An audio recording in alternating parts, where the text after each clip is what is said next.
in the territories. Let's do that, I don't know, 6 months from now. What do you guys think about it? Erasing, decades upon decades of this citizenship being honored by the United States of the territories, Puerto Rico, Virgin Islands, the CNMI, and Guam. And that was a huge story when we were talking about it on Friday morning. And as the day trickled in, people were responding. And it couldn't have come at a worse time.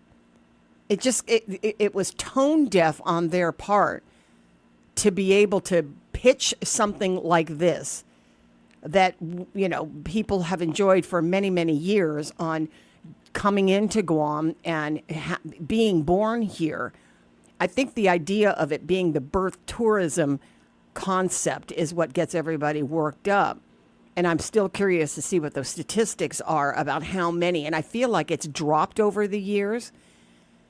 But there are people who are sounding off on it being something they support, and are sort of battling with people who think that it couldn't have come at a worse time, and that was the day before Liberation Day. So there was a lot of people are up in their feels over this, and it was very active on social media. I don't know how many people sent me the release about this, but it was something that we talked about that still needs more conversation. Moylan has weighed in.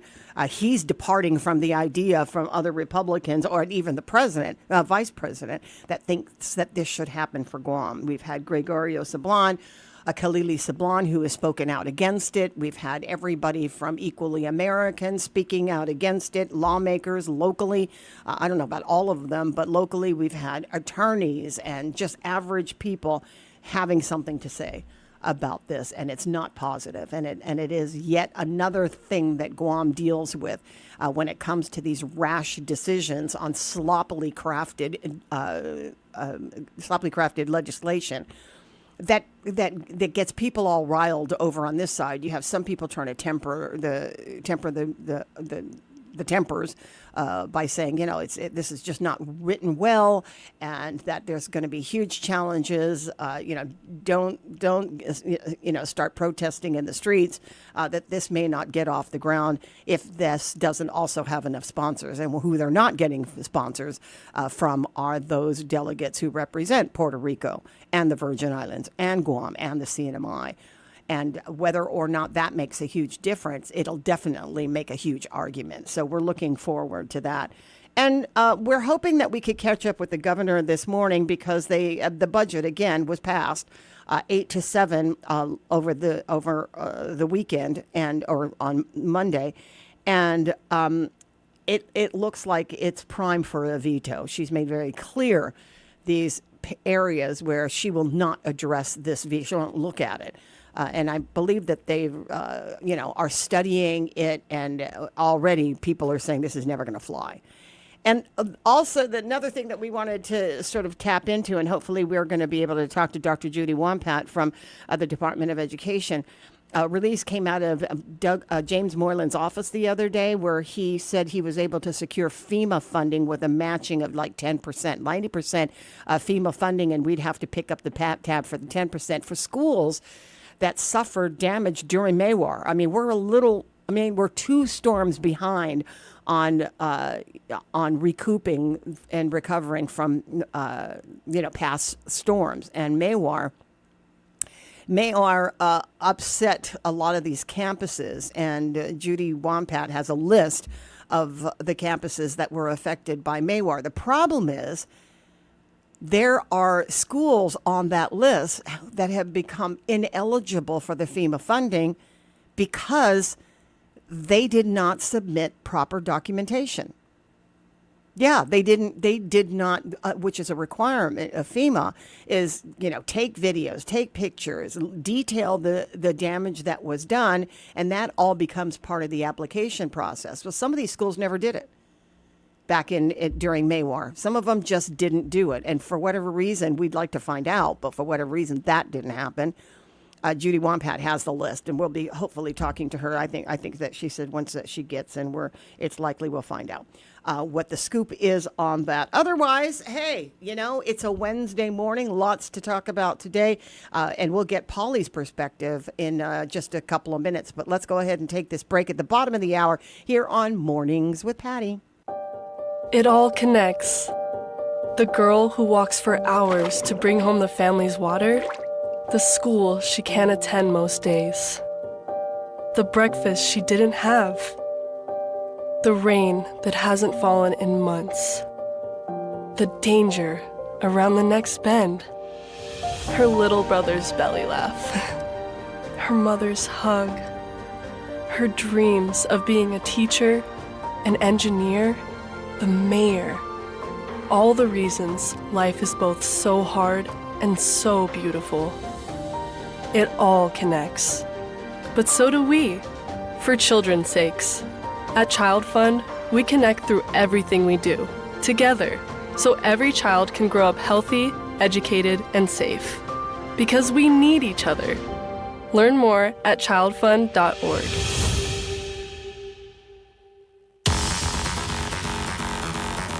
Good morning, Guam. Half a day, everyone. 6:30 in the morning here on the Wave 105 FM with your first look at this morning's traffic report brought to you by Guam Auto Spot. And you can schedule a test drive if you give us a call at 478-AUTO, or if you'd like to look at our inventory, you may also visit our website. That'll be guamautospot.com. All right, friends, let's see what we got on the northern end of the island. It looks like traffic is moving nicely, getting around Santa Bernadita, Agapagumas this morning, or the main gate of Anderson Air Force Base. It looks like traffic is moving slightly. We do have some buildup that's going to be around Matugwa this morning, or getting around Our Lady of Litness Catholic Church. Aside from that, it's going to be smooth sailing around Paris Acres, getting onto Machechi Road as well as Bellow Road this morning. No delays there. Route 16 is nice and clear. Route 3 this morning, you're coming around the Micronesia Mall. Upper Tumon traffic is also light, getting around Hagatnya or the Mongmong Tumaiti area. Let's just continue to watch our speed limit. Keep your eyes on the roads. Make sure you're not texting and driving. And we should all be able to have ourselves a safe Wednesday morning. This is your traffic report here on the Wave 105 FM, and it's all being brought to you by our friends at Guam Auto Spot. Half a Day Guam, over the last 2 years, we have built strong relationships, opened new doors, and created real opportunities for our island. Those partnerships continue to grow stronger, and together, we are making meaningful progress for Guam. Early voting for 2026 primary elections begins July 9th and runs through July 25th at the Westin Resort. Tuesdays through Saturday from 10 a.m. to 6 p.m. Now is not the time to lose momentum. The foundation has been laid. The relationships have been built, and opportunities before Guam have never been greater. Your vote will help ensure we continue moving forward together. I humbly ask for your support and your vote. Let's keep building a stronger future for Guam. I'm James Moylan, a candidate for Congress, and I approve this message. Paid for by James Moylan for Congress. David L. Camacho, Treasurer. First impressions start with a smile. Call the FHP Dental Clinic for quality dental care. Need a cleaning? Maybe a filling? Or another dental procedure? When you smile, everyone around you smiles. Now accepting new patients. Call 671-646-5825, extension 8562 for appointments. Most insurance plans accepted, including Take Care and GovGuam self-funded. Self-pay patients welcome. FHP Dental Clinic. Our island, your clinic.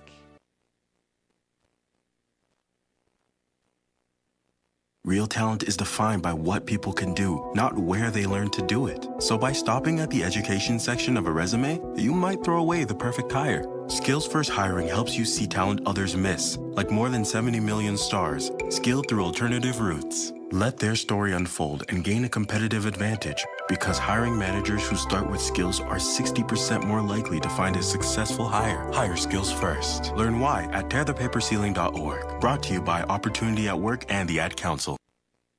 A message from Joshua Jackson, actor and Fair Volunteer Ambassador. Food allergy is a serious, life-threatening disease that impacts over 33 million Americans. When your immune system sees certain food proteins as a threat, every bite matters. But here's the good news. There have been advancements in the treatment of food allergies, and with one voice, we can create better awareness. Because in the fair community, the disease doesn't own us. We own our journey. Talk to an allergist to understand your options. Visit foodallergy.org/empower to learn more.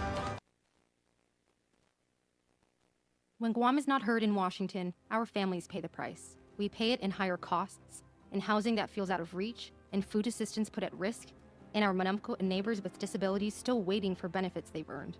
Mary Camacho Torres is running to change that. She'll fight to lower costs, deliver fairness for our veterans and downwind communities, and make sure Guam finally has a voice that's heard. This election, vote Mary Camacho Torres for Congress, #1 on the ballot.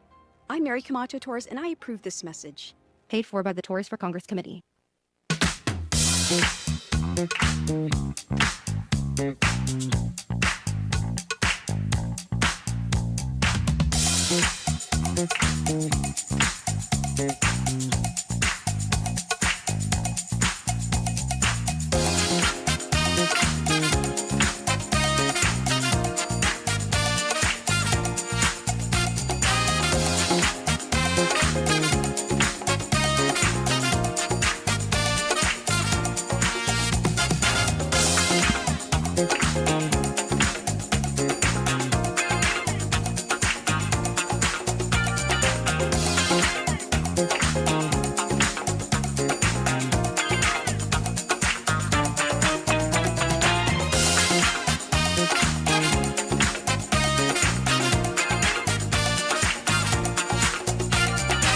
Now, 6:36 in the morning. Welcome to a Wednesday. Feels like a Monday for some people, and that's good. That's good if you feel like you want the week to go by a little bit faster. For definitely sure, it will after we get over this hump today and another beautiful weekend that comes as we are closing in on the end of summer for the school kids, and we're going to be back in the mode of getting kids ready for school and having all of the additional expenses of getting these kids all of the supplies that they need, dealing with brand new uniforms for some kids. You know, this summer was an eating summer. You know what I mean? These kids might have gotten a little bit chubbier eating all the typhoon snacks and dealing with all of that. I guess, and that's the hardest part. They try not to. Parents would love for their kids to be able to keep wearing the same uniform the following year, hoping that they don't gain weight. But, you know, kids during certain times of their life, and especially like during the summer times or those times when they're hanging out and they're not going to school or they're not as active, they tend to get a little bit thicker.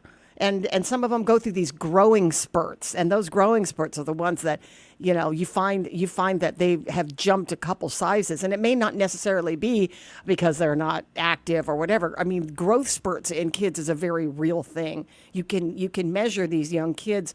Roddy used to go through these growing spurts every particular time in his life. And he would jump sizes, and he got just really tall at one point, and so all of his pants were floodwaters, so he couldn't keep up with the kids. And so summertime will tend to bring out the growth spurts, or just kids just putting on a few extra pounds. And as much as you really hate that happens, the reality is you got to go get new uniforms, and that's really tough because people are having a hard time right now, and these schools all require you to wear a uniform. And in some schools, I don't know which ones they are, and I probably have to ask about it, but in some schools, they actually have like an inventory of uniforms that have been passed over to the school that were either barely used, somewhat used, or brand new that kids never wore, that they'll send it back to the school, and the school takes it and makes sure that anybody who is having a hard time trying to get uniforms is going to be able to have something that has them fit right in. But it is a tough one. It's a tough one. And that's on top of buying school supplies, right? These kids, when they enter a new grade, there's always something different that is needed. You know, back in the day, Dice, You know, you got the protractor, you got the one ruler that supposed to last you for 12 years, right? I don't even know if kids use protractors anymore, but they got the different angled type of rulers. You got the what else did you have? Well, the paper, right? And then it was just loose paper filler, like the tablet or whatever. And they had a little spiral wire that connected them. Now you have these composition notebooks that are bound and by hard cardboard. And then that's not to mention, do we still cover our books? Do your kids still cover their books for school? Or are they too young for taking books home? No books. Yeah, no books. Nope. Everything's on iPads and tablets. Dang. Yes. Oh, okay. They go to a different school. Yeah. They go to a different school. No textbooks. Yeah, a lot of they do away with that, and it makes it much more easy. When we were talking last week about the backpack that weighs the kid down. Like, they're hunchback because they can't bear the weight of that backpack on their back. For sure. And I don't know what they're carrying in that. It's that 5-gallon Yeti because this is generation dehydrated. I swear, it's like, dude, where you going, man? They're not going to 5Ks. They're only going to school. It's like, why are you that thirsty? This is so true. The Get tall outta here. Stanleys that were in trending. Unbelievable. Yeah, that's a lot of Can't be burden that to carry. thirsty. Yeah, Like, this are is you true. Really that damn thirsty? But even water faucets. In some schools they have these water faucets. Well, people don't use water faucets as much anymore, especially during COVID. You saw a lot of them being taped off, like, please don't stick your mouth on this thing. Yeah. But they actually have dispensers that are to the height of the water bottle, so you could go to school and take out that. You got to be a fancy school if you got something like that happening. We had a thermos.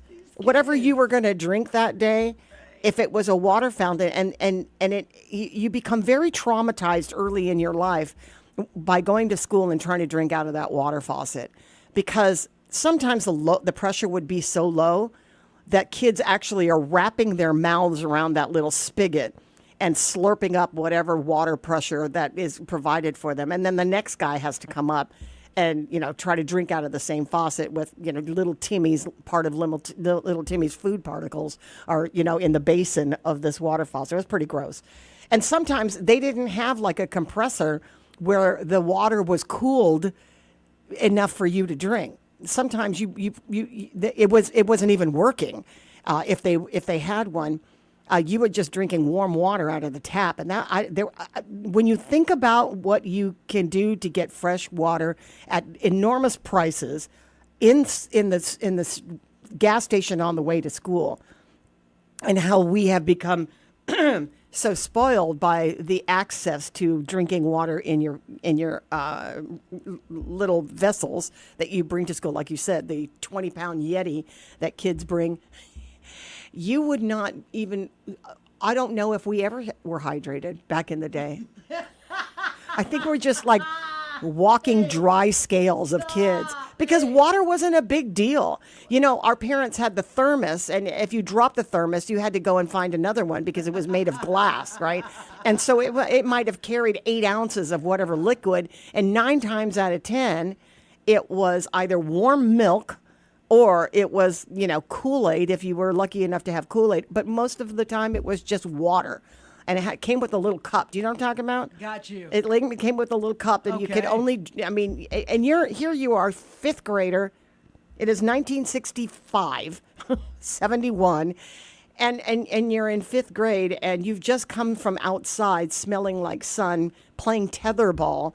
And then you come back in the classroom, and at the time you used to eat your lunch inside the classroom, and you have to pull out your sweaty, whatever lunch pail, and you go to down the drink, and you had to pour it in this little cup. And dear God, whatever mystery liquid was in that thing, and maybe even left over from the day before, it took seconds for a little boy to be sucking on that thermos.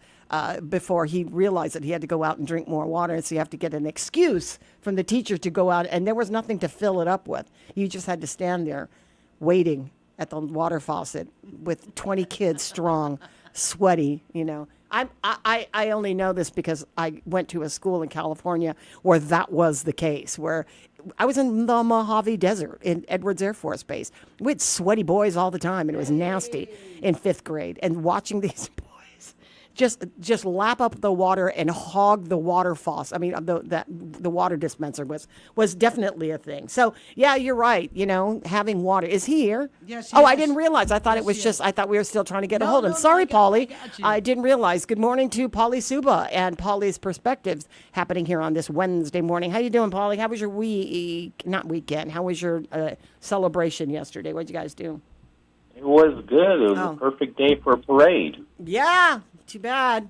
Did you go to the wagon parade, or did you have one in your own little house? Yeah, we kind of just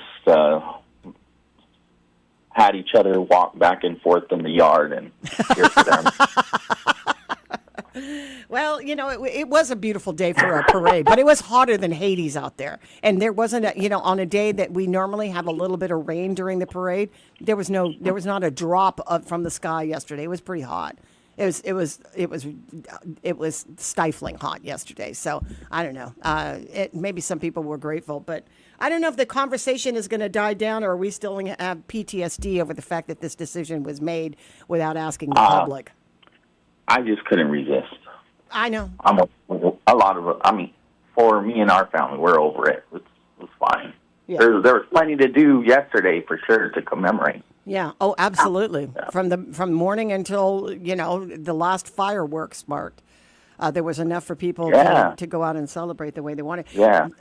Just to start off with, the morning at 10 o'clock, I think they were there for like 2.5 hours, because they had the mass, which was long, and then they had the ceremony right after that, which was long. Mm-hmm. So they tied up a lot of people yesterday, but there were plenty of pictures of people doing their thing. So. Well, we're back to work today, and right? Yeah. Let us just sort of recap the budget. I read in one article, I can't remember which it was, that said it's sure to be vetoed. Yeah, I'm pretty sure the governor will veto the bill 8-7, right? And yeah, it's the same people that I was looking at to possibly either ride along with the majority or not agree with the budget, right? I mean, Senator Talatadegui is somebody that I was looking at to see how she would vote, and she voted against it. Senator Joe San Augustine and Senator Tina Rose Williams Barnes also vote against it. So those, again, are the people that they'll have to talk to try to get to Senator Tello, a Republican. But there were quite a few things that upset her, right? That her colleagues on the Republican side didn't vote with her. So they'll have to look at that once the governor, I assume, will veto the bill. Yeah, I'm hoping to talk to her. I sent her a note this morning asking her, and I'm sure that while they were watching the budget proceedings, that they were marking different parts of the conversation that they knew was going to pass, that she was adamantly against. So it's not a far-fetched that they would know that they were going to come up against some contention. The override of a veto, though, however. Yeah, that's going to be, and that's kind of, so... Can they sway a couple of votes?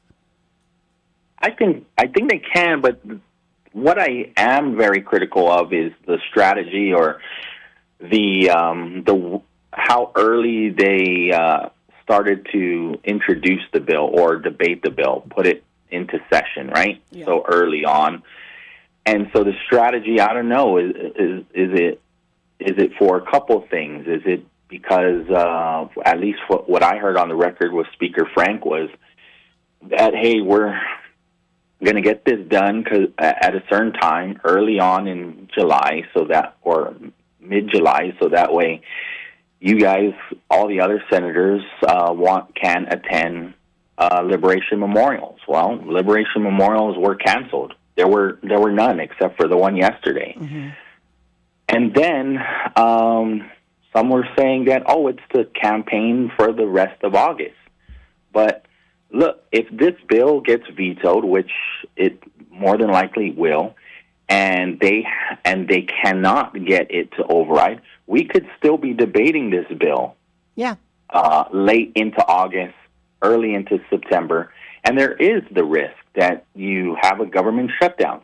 So all of that strategy to do this early was for naught, and it did feel very rushed, and the strategy ends up backfiring on you if that's what happens. Like, the whole reason you guys wanted to do this early there's no benefit to it anymore. This is nobody is going to win in this situation. Particularly, you can't. This is not an attractive budget that says that there were enough people that were in agreement or there were enough people in disagreement over what happened. But you're right about the timing of it. Everybody did feel like it was rushed, and when they wiped clean 47 amendments to this and then started talking about, well, I mean, we did this last year. We did a supplemental budget that we put out to correct all of these amendments, but we're not going to talk about it. We're just going to let it languish on the chance that we'll talk about it. And I think that was enough to get a lot of people concerned that, come October 1st, the possibility of their or setting up a showdown certainly lends to a possibility of a government shutdown.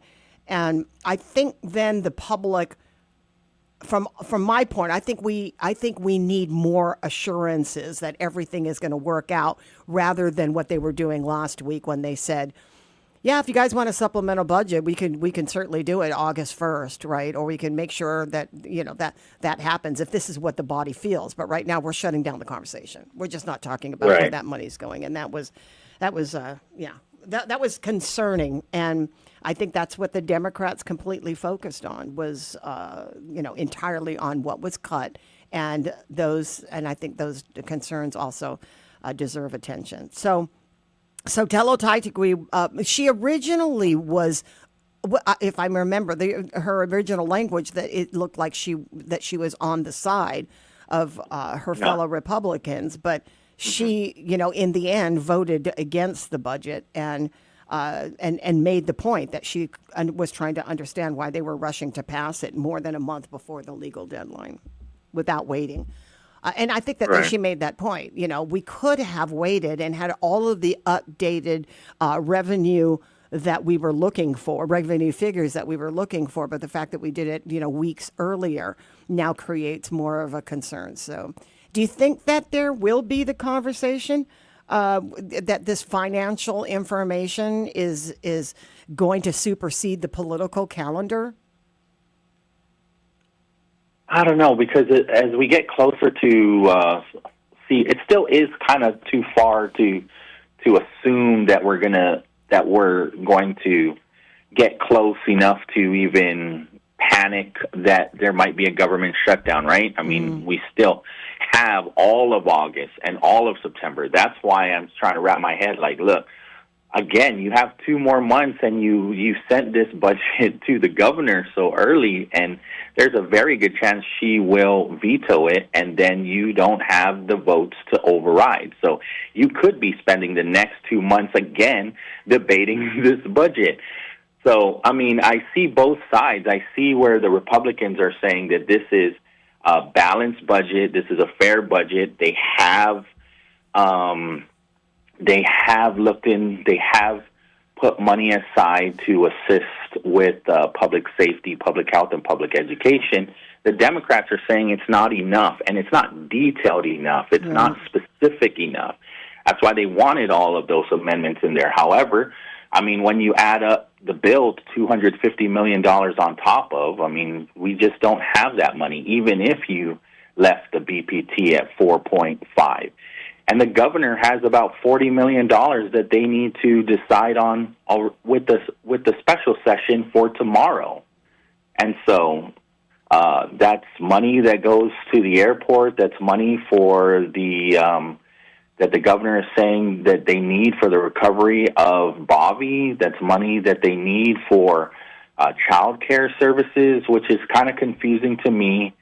I guess they needed more than $5 million because I saw a press release maybe a month ago that the governor had had moved money to assist with the child care services that federal government money wasn't coming in, right? However, they still need more money, or I don't know if they even got the money, and so that's what they're going to try to debate tomorrow. So, I mean, there's $40 million on the table right now from the executive branch that's looking to the legislature to provide. Yeah. Well, I really don't think that this budget vote was actually the finish line. I think that it's no, it's not. Definitely Absolutely the opening. not. I think it's going to be the opening act to the real brawl that's going to take place. So. They got to go back again. I think the Speaker Bloss said tomorrow would be the day that we deal with the emergency funding. Right. So I'm not sure what that argument's going to look like in this special session or in this emergency session. It doesn't feel so much like an emergency when you delay it a week, but she's trying to beat the deadline of this money running out before the end of the fiscal year. Well, the executive branch, they all had the day off yesterday. So. Yesterday and the day before, right? Yeah. So there's 2 days, 2 days lost. Right, and so when I watched the speaker say that this came from the administration asking for a couple more days so they can review, I'm kind of confused there too. I'm like, what are you trying to review? You sent the bill down to the legislature. Your whole cabinet should already know what's in the bill because you asked them for this money. Well, we'll find out. Hopefully we'll have her on the air. I asked her if she would be available in this next hour, so maybe that'll be one of the part of the conversation that we're going to have. But otherwise, you got the brunt of the conversation about birthright citizenship when it broke early in the morning, and most people were thinking, God, how tone deaf do you have to be? You're pretty tone deaf. That I'm sure that they weren't looking at the Representative Griffith wasn't looking at the timing of liberation, the 82nd Liberation Day from Guam. If he even knew what that was, probably didn't even. Yeah, I'm willing to bet that's not even part of the consideration of releasing. It wasn't even part of his thought process of when to drop this. Yeah. Well, it was clear. And, that Moylan is going to depart from, the vice president, and he'll depart from, potential lawmakers that might want to co-author or sponsor this bill, that he, along with the Virgin Islands and along with Puerto Rico, that they are definitely going to, and CNMI are definitely going to have something to say about this. And, Neil Weir from Equally American, who's been a staunch advocate for the 14th Amendment and any other benefits that we as U.S. citizens are not eligible for because we live in Guam, calls it flimsy, a flimsy argument that won't survive a Supreme Court ruling, yet another one about citizenship in the United States. But it wasn't, it's sort of sloppy, that there are enough holes in it that it wouldn't take any illegal mastermind to definitely fight it off. It would be more political on swaying the opinions of a right-wing conservative majority in Congress who is hoping for, Americans to be born on U.S. soil and territories don't count. It's a 3-page bill, and so it's too broad, right? And so I know that they're trying to address birth tourism, and when you look at some of the conversations that were had in front of U.S. territory governors, even Governor Lulian Guerrero was there were quite a few senators that were asking the question about how do we solve this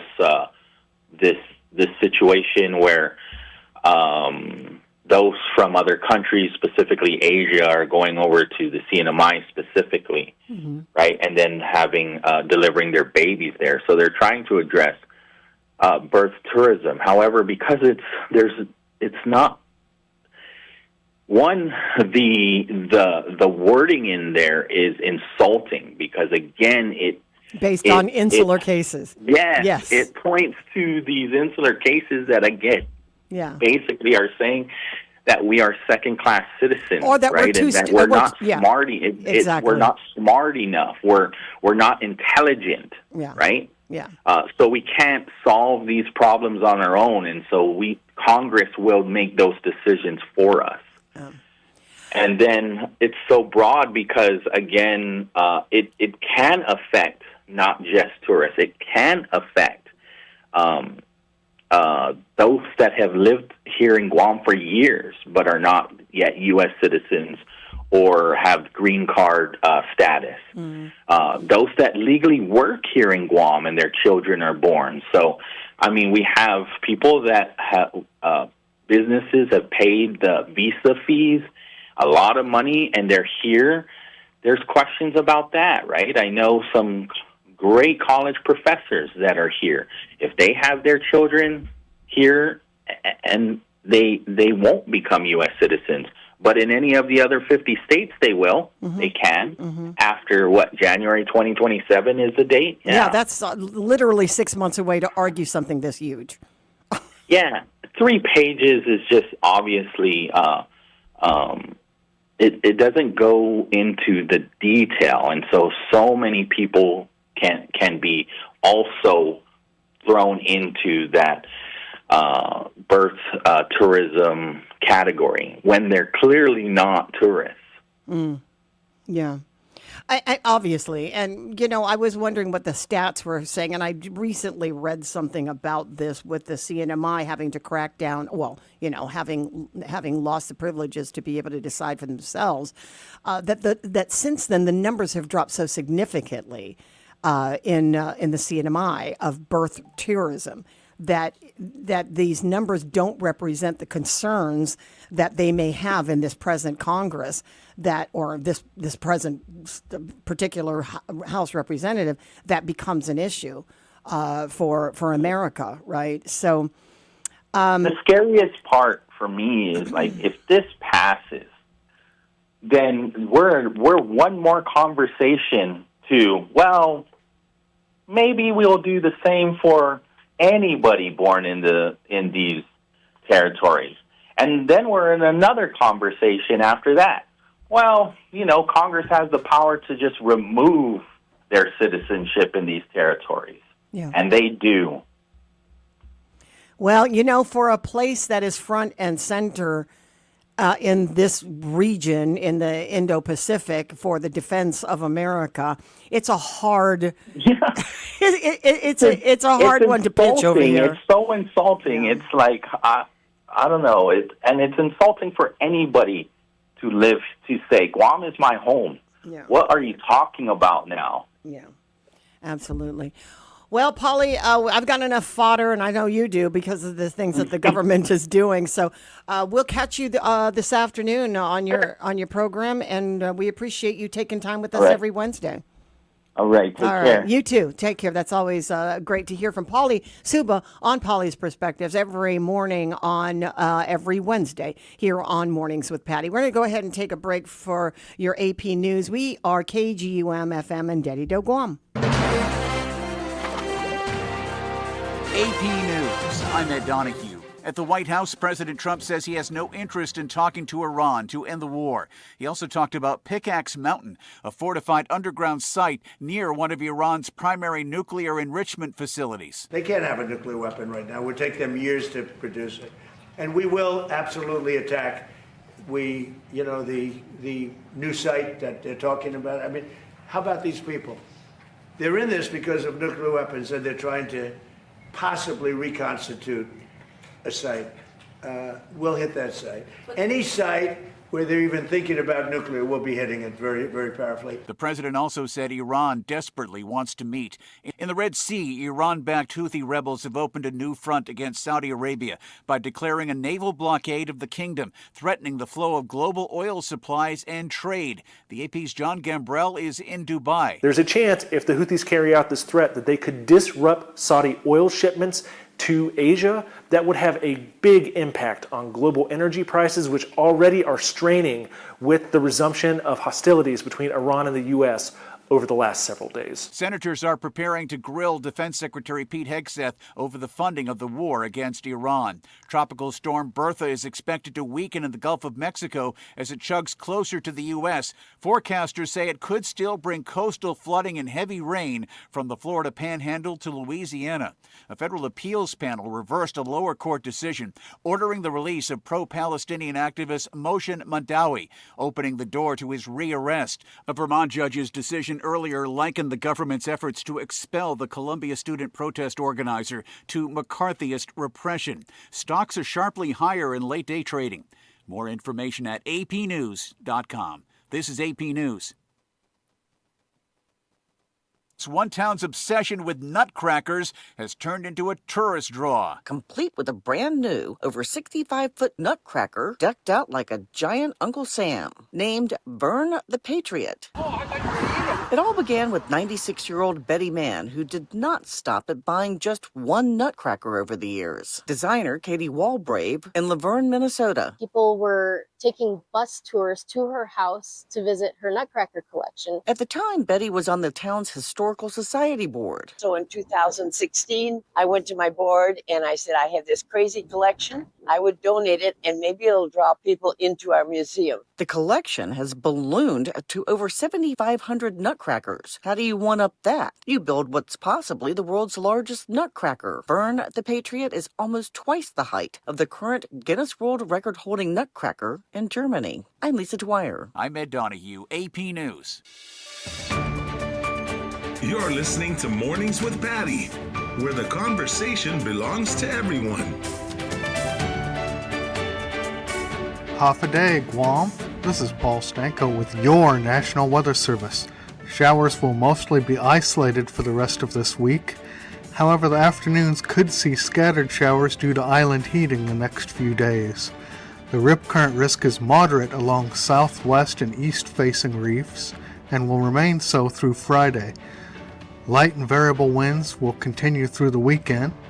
Combined seas of 4 to 5 feet will diminish to 4 feet tonight and could reach 3 feet next week. The fire danger is low. Invest Area 93W, currently in the Marshall Islands, could approach the Marianas mid to late next week. However, it is currently expected to remain weak. The latest weather information is always available at www.weather.gov/GUM.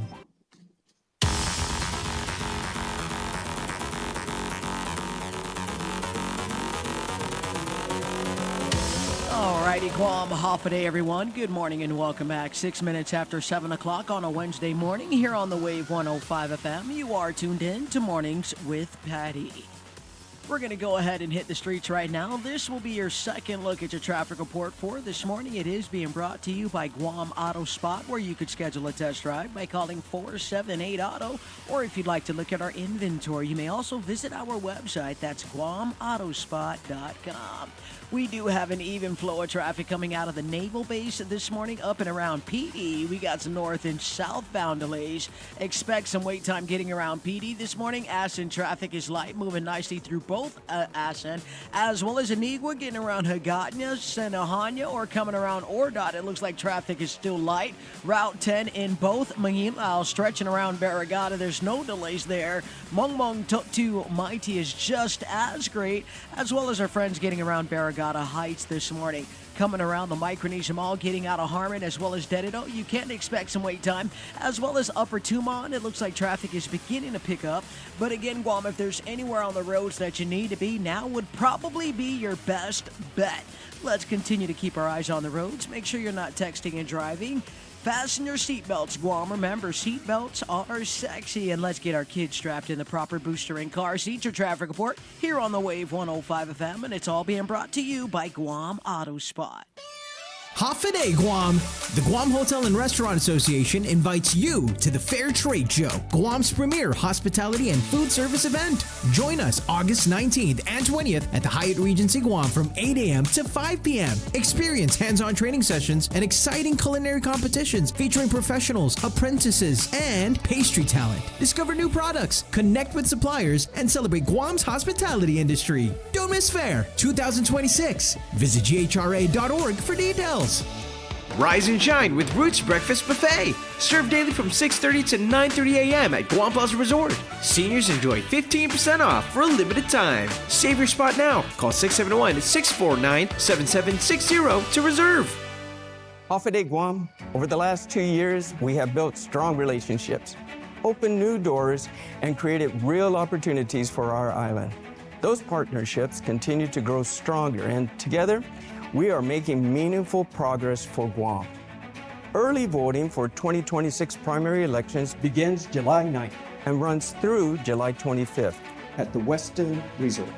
Tuesdays through Saturday from 10 a.m. to 6 p.m. Now is not the time to lose momentum. The foundation has been laid, the relationships have been built, and opportunities before Guam have never been greater. Your vote will help ensure we continue moving forward together. I humbly ask for your support and your vote. Let's keep building a stronger future for Guam. I'm James Moylan, a candidate for Congress, and I approve this message. Paid for by James Moylan for Congress. David L. Camacho, Treasurer. Guam is building the future, and the right conversations start here. SAME Guam Post invites you to the 2026 Industry Forum happening July 28 through 30 at the Dusitani Resort. Join military, government, and industry leaders as they come together to discuss Guam's future in infrastructure, resilience, and regional growth. This premier event connects you to Guam's next generation of infrastructure. Registration is open. Visit GuamIndustryForum.com. The 2026 SAME Industry Forum, delivering Indo-Pacific readiness. The road to Adelup is set. This time, we sit down with Democrat candidates Senator Joe San Agustin and former Senator Dwayne San Nicolas. Catch the full conversation that took place on May 8 on the Wave 105 YouTube channel. Stay informed and hear their vision for Guam's future. Wave 105 is a Glimpses of Guam radio station. The views and opinions expressed on this program are those of the show hosts, guests, and callers, and do not necessarily reflect the views of the staff or management of Wave 105.1 FM, Glimpses Media, or our partners. We strive to provide quality, respectful, and engaging content, and we welcome you to participate in the conversation. Thank you for tuning in to Wave 105.1 FM. Enjoy the show. Stay sharp, stay curious, stay connected. Wave 105, the talk of Guam. Glimpses Media.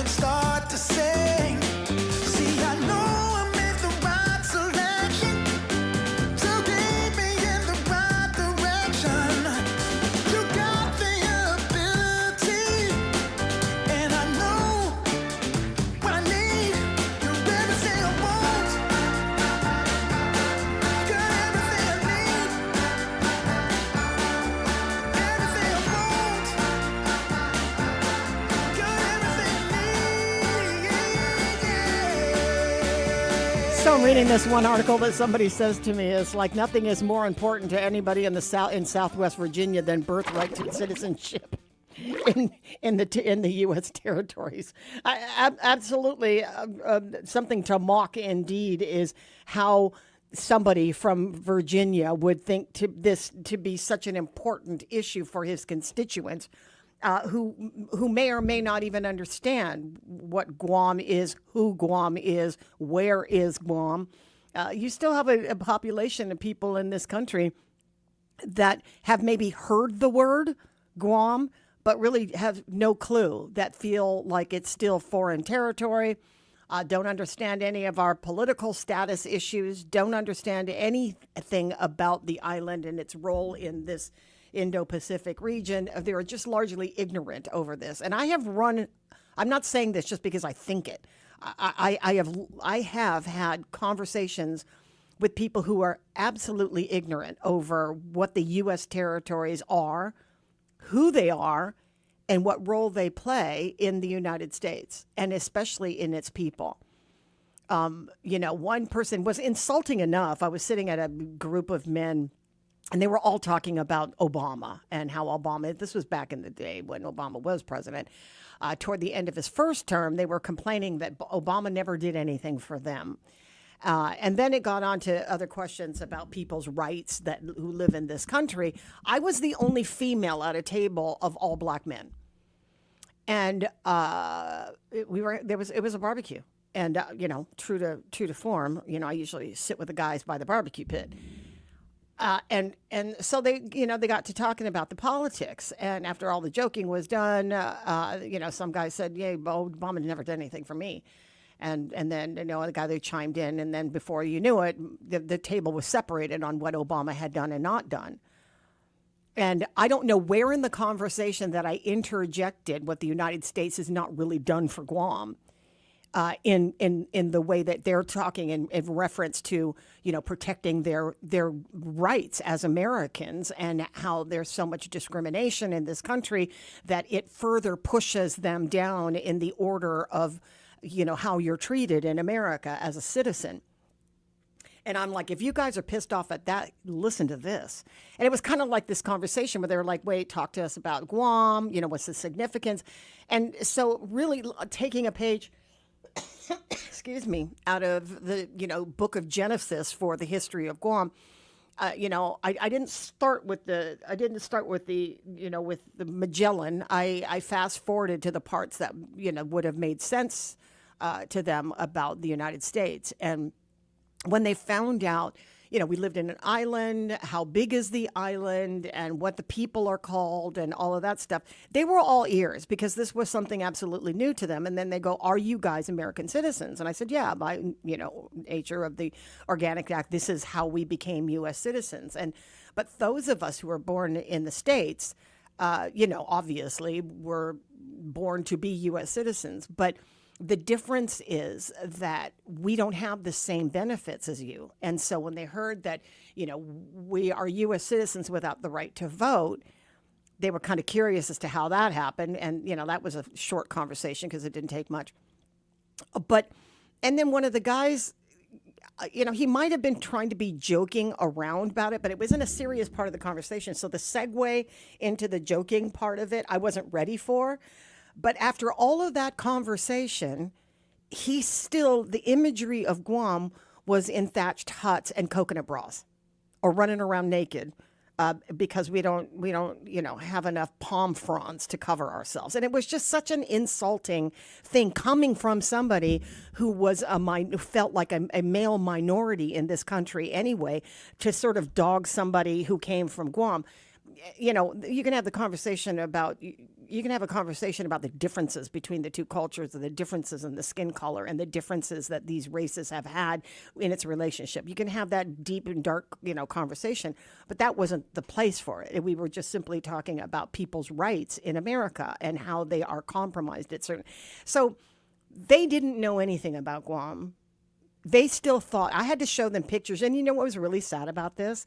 What really bothered me about myself that day was when I was talking to them about this, I was trying to show how modern we were, because it was insulting that they thought that we walked around in grass skirts.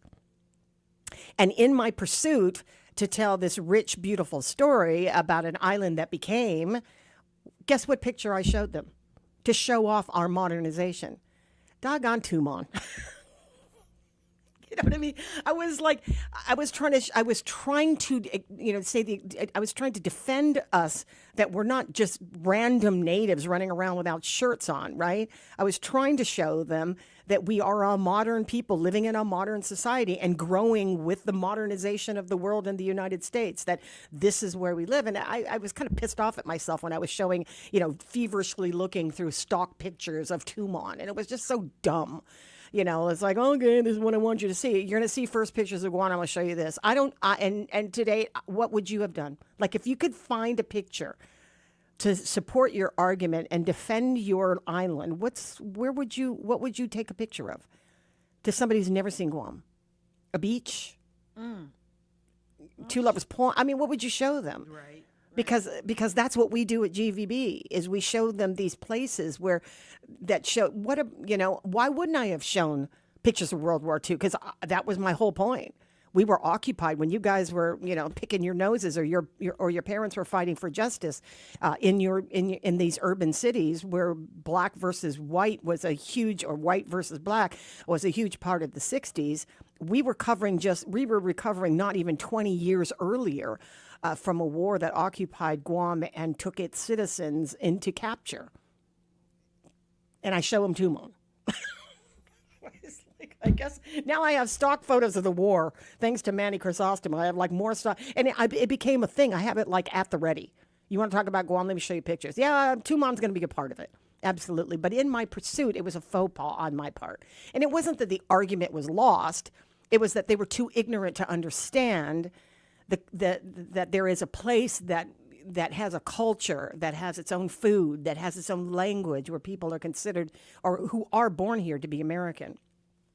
And when you talk about a congressman, I've never heard of this Representative Griffiths out of South. He represents a district, Southwest or whatever, Virginia. This is like the thing that your constituents want you to work for, is birthright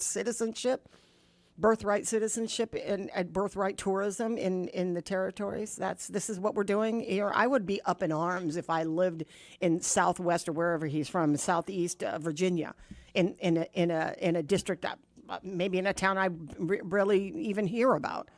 That this is like his front and center. I'm going to see what his bio is. Somebody actually sent me his bio. What was his bio? Oh, here he is. 68 years old, U.S. Representative Howard Morgan Griffith, an American politician, lawyer serving in the Virginia's 9th congressional district, and so he's actually getting he's actually getting some from his constituents. Once again, Congressman Morgan Griffith is laser focused on the most important issues affecting his constituents in Southwest Virginia, in little old Guam, where I wonder if anybody knows where it is. Governor Lou Leon Guerrero probably has the task of trying to educate and re-educate people who are not familiar with Guam. In your time as a lawmaker, and certainly as your time as the top representative of the government of Guam, do you ever run into having to educate people on Guam? Sure. Yeah. And every time we have the opportunity, Patty, to do that, we do. But everyone really that works with Congress or has an opportunity to meet with Congress or the White House needs to continue doing that. Congresswoman Berdalia did a really good job in doing that. And they still recognize her when she enters those halls. So it's very crucial that everybody that goes there educates. Yeah. This whole birthright, anti-birthright, or ending of birthright, it's a prime example of what is happening. Absolutely are. But do you find in your dealings with members of Congress that they really don't understand where Guam is, despite the fact that there is legislation pouring through some of these committees having to do with not only Guam but the territories? Yeah, wow. They do.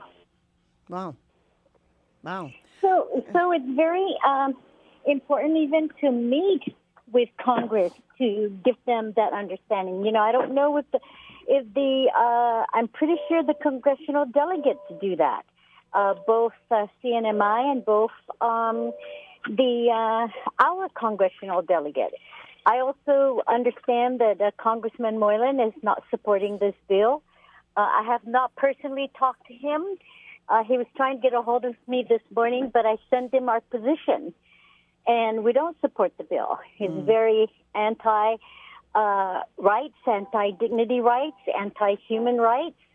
And why is it just the U.S. territories? Yeah. Why are they singling out the U.S.? We don't have a great impact in terms of birthright, or in terms of the allegations that they're saying. How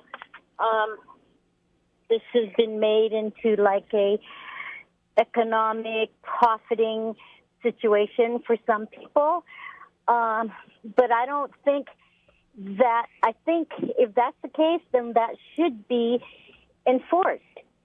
Right. But not at the expense of everybody that is here legally and has, given birth to their children here legally.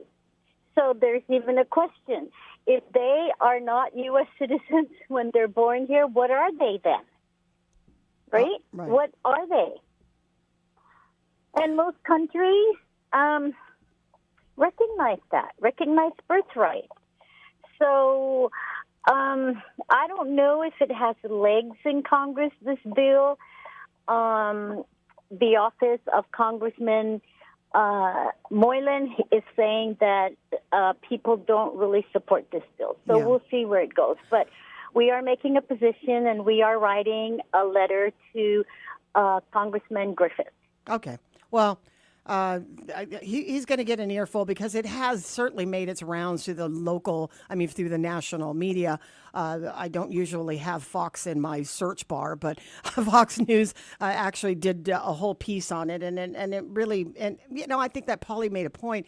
It's a 3-page long bill, and it looks pretty sloppy. But, the citing of insular cases, like we're too stupid to figure out what's happened to us and they need the Americans to come in or Congress to come in and tell us what we need to know, is such an outdated idea. In a place that has so much worth and value to the defense of America that it's and it's like when I go to Senator Murkowski, she knows very much about Guam. Of course, Congressman Case too, and Senator Hirono. These are people that focus on issues that affect the Pacific Islands, that could also affect their constituents. Right. So, if you take the time out to just research also about Guam, I mean, we're all over in the media, so in social media, in research engines. So it's not hard to get information to learn about Guam. And we've had several CODELs here led by Congressman Moylan that have come here. We have had many officials, federal officials, high-ranking members of the White House that have been here, and they've seen Guam. They've got an introduction. I just recently had dinner with the Undersecretary of the Air Force. I think Army or Air Force. I think it was Army. But anyway, he was here, and he wanted to come here because he has the responsibility to make decisions and authorize programs and campaigns, and he wants to make sure that he knows what he's doing, and one of them is coming over to meet the people. So there's all that's happening. Yeah. Well, let's pivot over to the budget. I'm pretty sure that you were watching it very, very closely during the proceedings, and it sounded like it was very painful to watch. I'm telling you. Okay, so you've already from the beginning. I think that at day 2, you announced with us on the radio. You're like, I am vetoing anything that doesn't have these 4 points in it, and it looks like this becomes a vetoed measure, and in 8 to 7. I Patty, I haven't received. This is the first day back into office. Right. I don't even know when they had transmitted it to our office. If it's Monday night, then the clock starts ticking on like Saturday. Right. Holidays don't count. Right. So anyway, I am going to, as I always do for all the legislation, give it a very thorough review with my legal people. And I still hold firm that if there's no funding for Simon Sanchez, if there's no funding for the Department of Corrections, if there's no funding, or if the funding has been decreased for recruitment of police officers, training of police officers, people, the same elected officials talk about security, safety, fighting crime, decreasing methamphetamine and all that, and then they take away the resources and the means to put police officers, fire people, customs people, all of those people out in the streets to police and make sure that we are safe are taking the funds away. So it's very, they're talking over both sides of their mouth. And so those are my critical things. And of course, healthcare is a big concern for me. And Medicaid has been decreased in terms of our share for the FMAP. And as a result, we stand to lose $28 million in federal funds for Medicaid. That's a lot of money for our people. If we're going to talk about access to health care, providing services and quality health care services to our people. And I hear this in the debates, but then when they go to the budget, what do? They slash it down.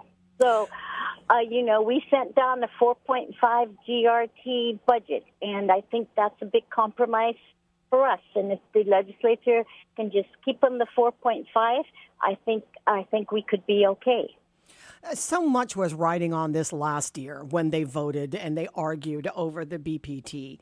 And it sounds like it's even more important now because now we've got people's reputations on the line, especially those who were heavily influenced by the lobbying from the Guam Chamber of Commerce. But Patti, if you're truly there to help the people of Guam, are you there for your reputation or are you there for the people of Guam? If you're there for the people of Guam, your reputation goes side by side with it, right? And again, I want to remind the people that 90% of small businesses do not pay 4%. Do not pay 5% or even the 4.5 because of many exemptions and many programs that allow you to, at a minimum, be taxed 3%. So we're not talking here about the whole business and industry. We're talking about the upper few business people. So, and I just want to say, Senator Telekaidabe put a really good amendment in, but they denied it.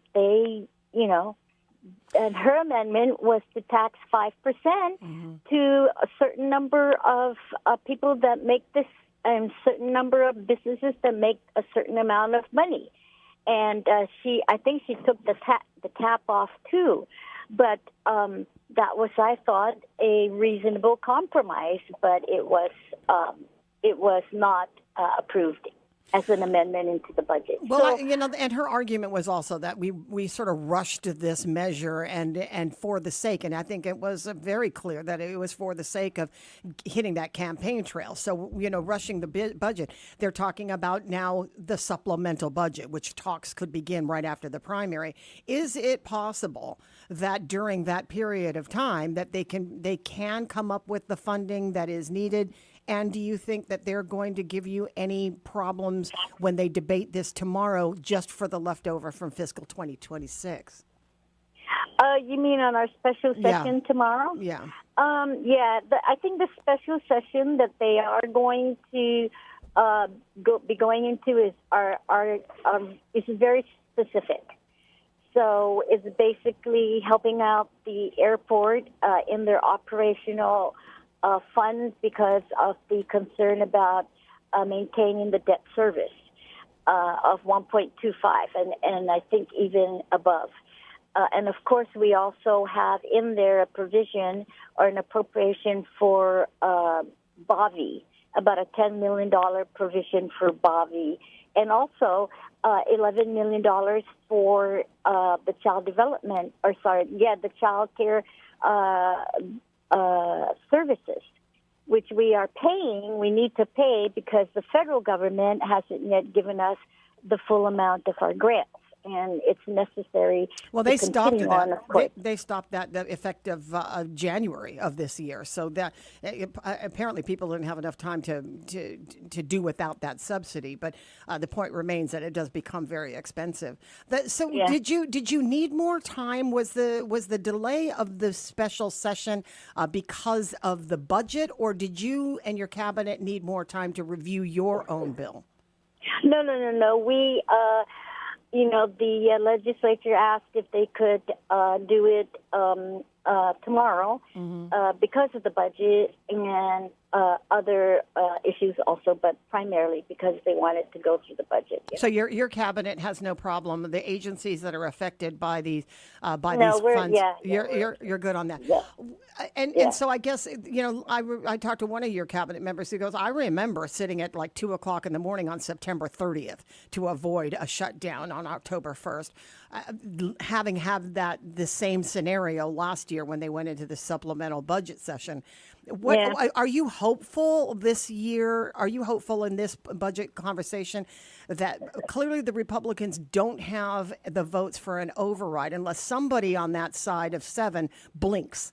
And in that case, an override is not necessarily possible. You need 10 for an override, and there was only 8 that voted for the budget. It barely passed. Right. So, that's something I think that the Republican majority need to consider in terms of their strategy. But there is continued discussions about it, and I am hopeful that there will be a budget that will meet all the concerns that we have, and also, of course, to benefit the people of Guam. Yeah. Well, I think as much as we don't want to say that the politics of this doesn't have a place, but if people do come back into come back into office after the primary, they secure their spot for the general, it does make a big difference. If somebody is not reelected, that certainly changes the balance of the conversation about the budget when you're lame duck. Is that a possibility? Right. It can go either way, right? It can be good and it can be bad. Yeah. I don't like those odds.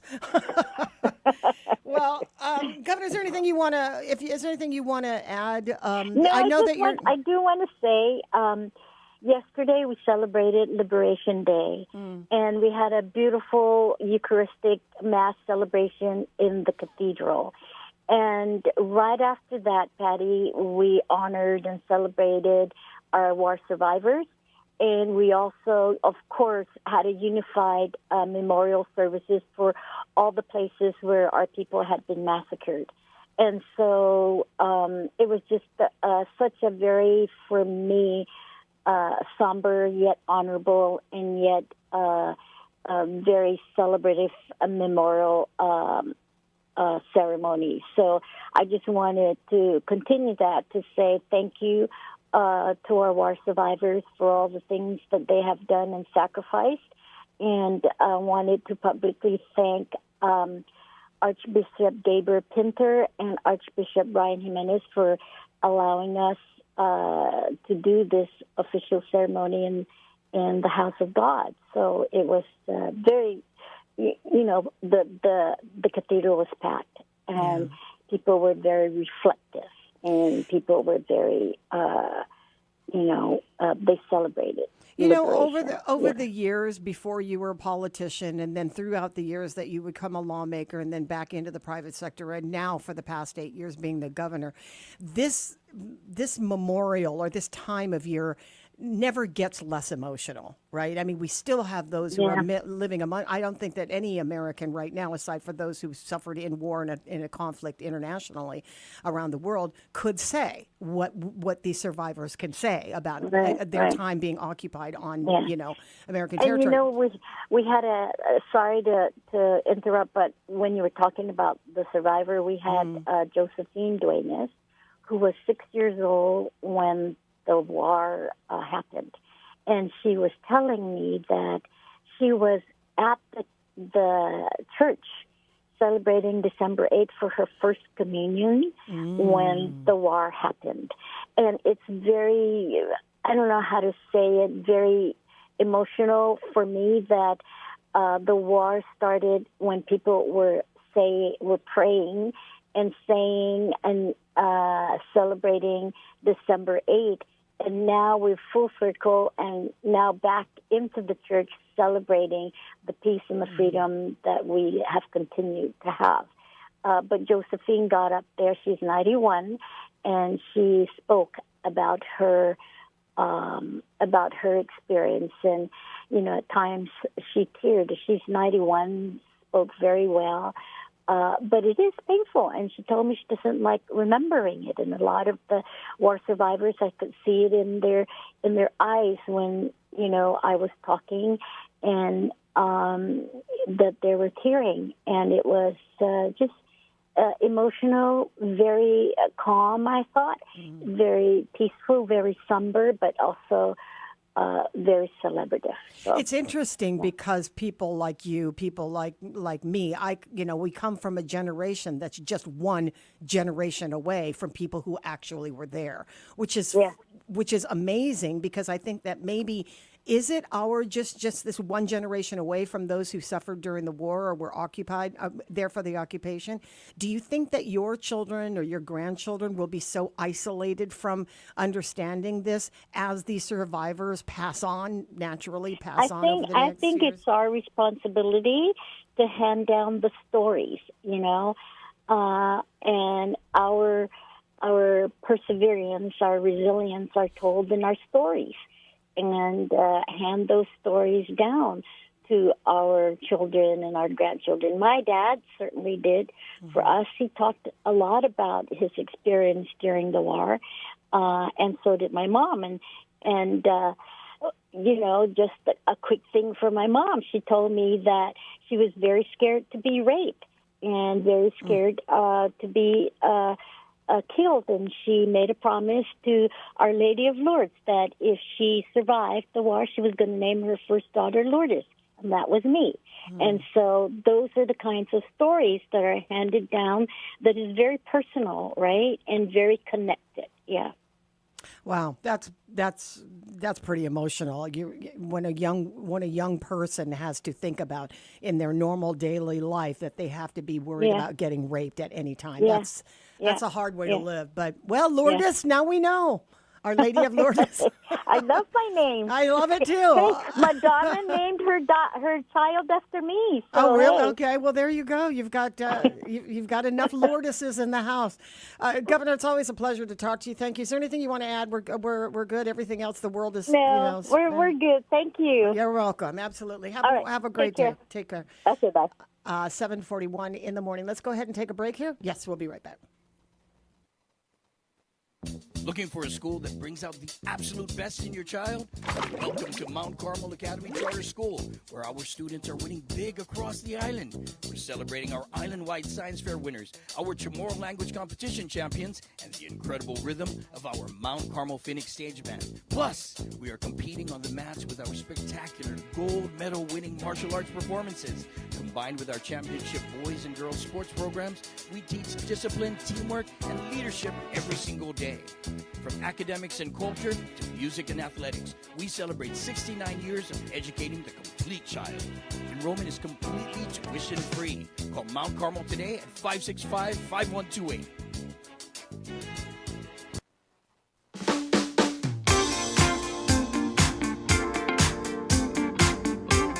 Hafide Guam. Good morning, everyone. Welcome to Mornings with Patti on the Wave 105 FM, brought to you by our friends at Subway. Eat fresh in just a few clicks. Order online at subwaypacific.com for pickup at your convenience or for delivery right at your doorstep. Online ordering at subwaypacific.com is powered by Good to Go. We deliver at Subway. You gotta refresh to be fresh. Bank Pacific, where others place branches, we place roots. Visit bankpacific.com today. GTA, we start with you. Mobile gas stations turn every fuel stop into rewards with Mobile Smiles.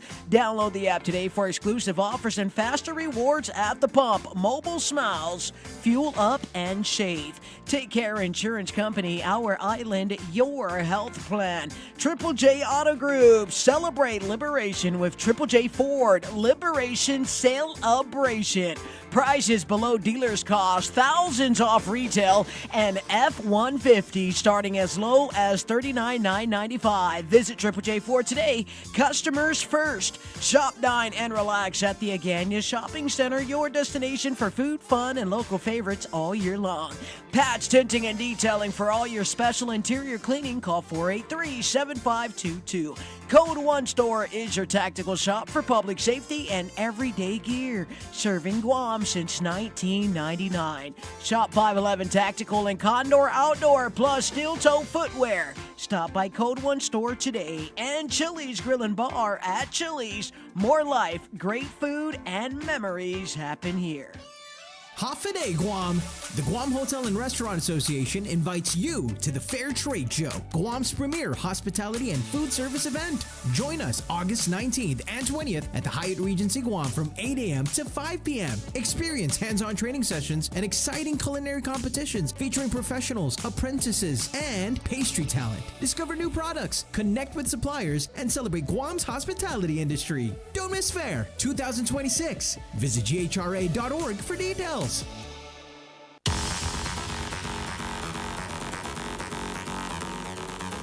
All right, folks, welcome back. Let's go ahead and hit the streets right now for your third look at your traffic report. It's brought to you by our friends at Guam Auto Spot. Schedule a test drive. Give us a call at 478-AUTO. Or if you'd like to look at our inventory, you may also visit our website. That's GuamAutospot.com. All right, friends, it looks like traffic is beginning to pick up in Hagåtña. Getting around the Chamorro Village this morning or around Paseo, you will find some wait time. Bank of Guam intersection, as well as our friends coming around Jollibee's intersection. That's going to be around the Agania Shopping Center. Superior Court of Guam, East O'Brien Drive. Traffic is beginning to pick up. Mongmong to Mighty traffic is still light this morning. Route 10 in both Barragata as well as Manilao. Traffic is moving nicely. Some delays this morning getting around Village of Donkey. You will find some north as well as some southbound delays there. ITC intersection as well as the Kmart intersection. Would just like to remind everyone to continue to watch our speed limit. Let's keep our eyes on the roads, not on the phones. No texting and driving on the streets of Guam. Let's also allow some braking distance. Try not to drive too close to one another, and we should all be able to have ourselves a safe Hump Day Wednesday. It's a traffic report right here on the Wave 105 FM, and it's all being brought to you by Guam Auto Spot. Why be at the forefront of childhood cancer research? At St. Jude, we do it because every innovation we make is a moment we give to children with cancer everywhere. But we can't do it without you. Help St. Jude give children with cancer more moments. Moments that can last a lifetime. Learn more at stjude.org. When Guam is not heard in Washington, our families pay the price. We pay it in higher costs, in housing that feels out of reach, in food assistance put at risk, and our Manamco and neighbors with disabilities still waiting for benefits they've earned. Mary Camacho Torres is running to change that. She'll fight to lower costs, deliver fairness for our veterans and downwind communities, and make sure Guam finally has a voice that's heard. This election, vote Mary Camacho Torres for Congress, #1 on the ballot. I'm Mary Camacho Torres, and I approve this message. Paid for by the Torres for Congress Committee. Guam is building the future, and the right conversations start here. SAME Guam Post invites you to the 2026 Industry Forum happening July 28 through 30 at the Dusit Tani Resort. Join military, government, and industry leaders as they come together to discuss Guam's future in infrastructure, resilience, and regional growth. This premier event connects you to Guam's next generation of infrastructure. Registration is open. Visit GuamIndustryForum.com. The 2026 SAME Industry Forum, delivering Indo-Pacific readiness. Hafaday, Guam. Over the last 2 years, we have built strong relationships, opened new doors, and created real opportunities for our island. Those partnerships continue to grow stronger, and together, we are making meaningful progress for Guam. Early voting for 2026 primary elections begins July 9th and runs through July 25th at the Westin Resort. Tuesdays through Saturday from 10 a.m. to 6 p.m. Now is not the time to lose momentum. The foundation has been laid, the relationships have been built, and opportunities before Guam have never been greater. Your vote will help ensure we continue moving forward together. I humbly ask for your support and your vote.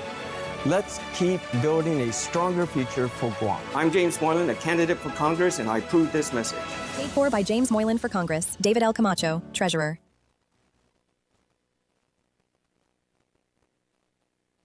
Our critically injured veterans and first responders are left behind every day because of inadequate wheelchairs. That's why Wheelchairs for Warriors is on a mission to serve America's heroes across the nation and provide them with custom-fit wheelchairs tailored to fit their needs to ensure they're rejoining their lives at the highest level of independent mobility and function possible. From lightweight daily use chairs or adaptive sports chairs to all-terrain wheelchairs to get these warriors outdoors. Wheelchairs for Warriors serves those who've served us. To join their mission, visit their website at wheelchairsforwarriors.org. It all connects. The girl who walks for hours to bring home the family's water, the school she can't attend most days, the breakfast she didn't have, the rain that hasn't fallen in months, the danger around the next bend, her little brother's belly laugh, her mother's hug, her dreams of being a teacher, an engineer, the mayor. All the reasons life is both so hard and so beautiful. It all connects.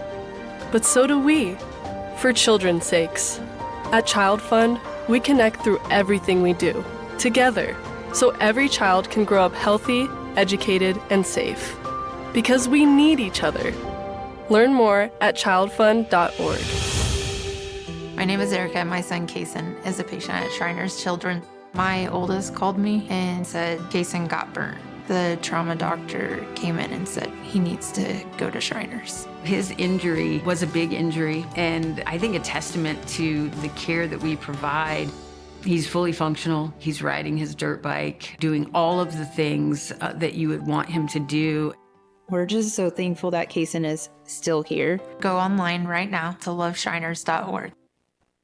A message from Joshua Jackson, actor and Fair Volunteer Ambassador. Food allergy is a serious, life-threatening disease that impacts over 33 million Americans.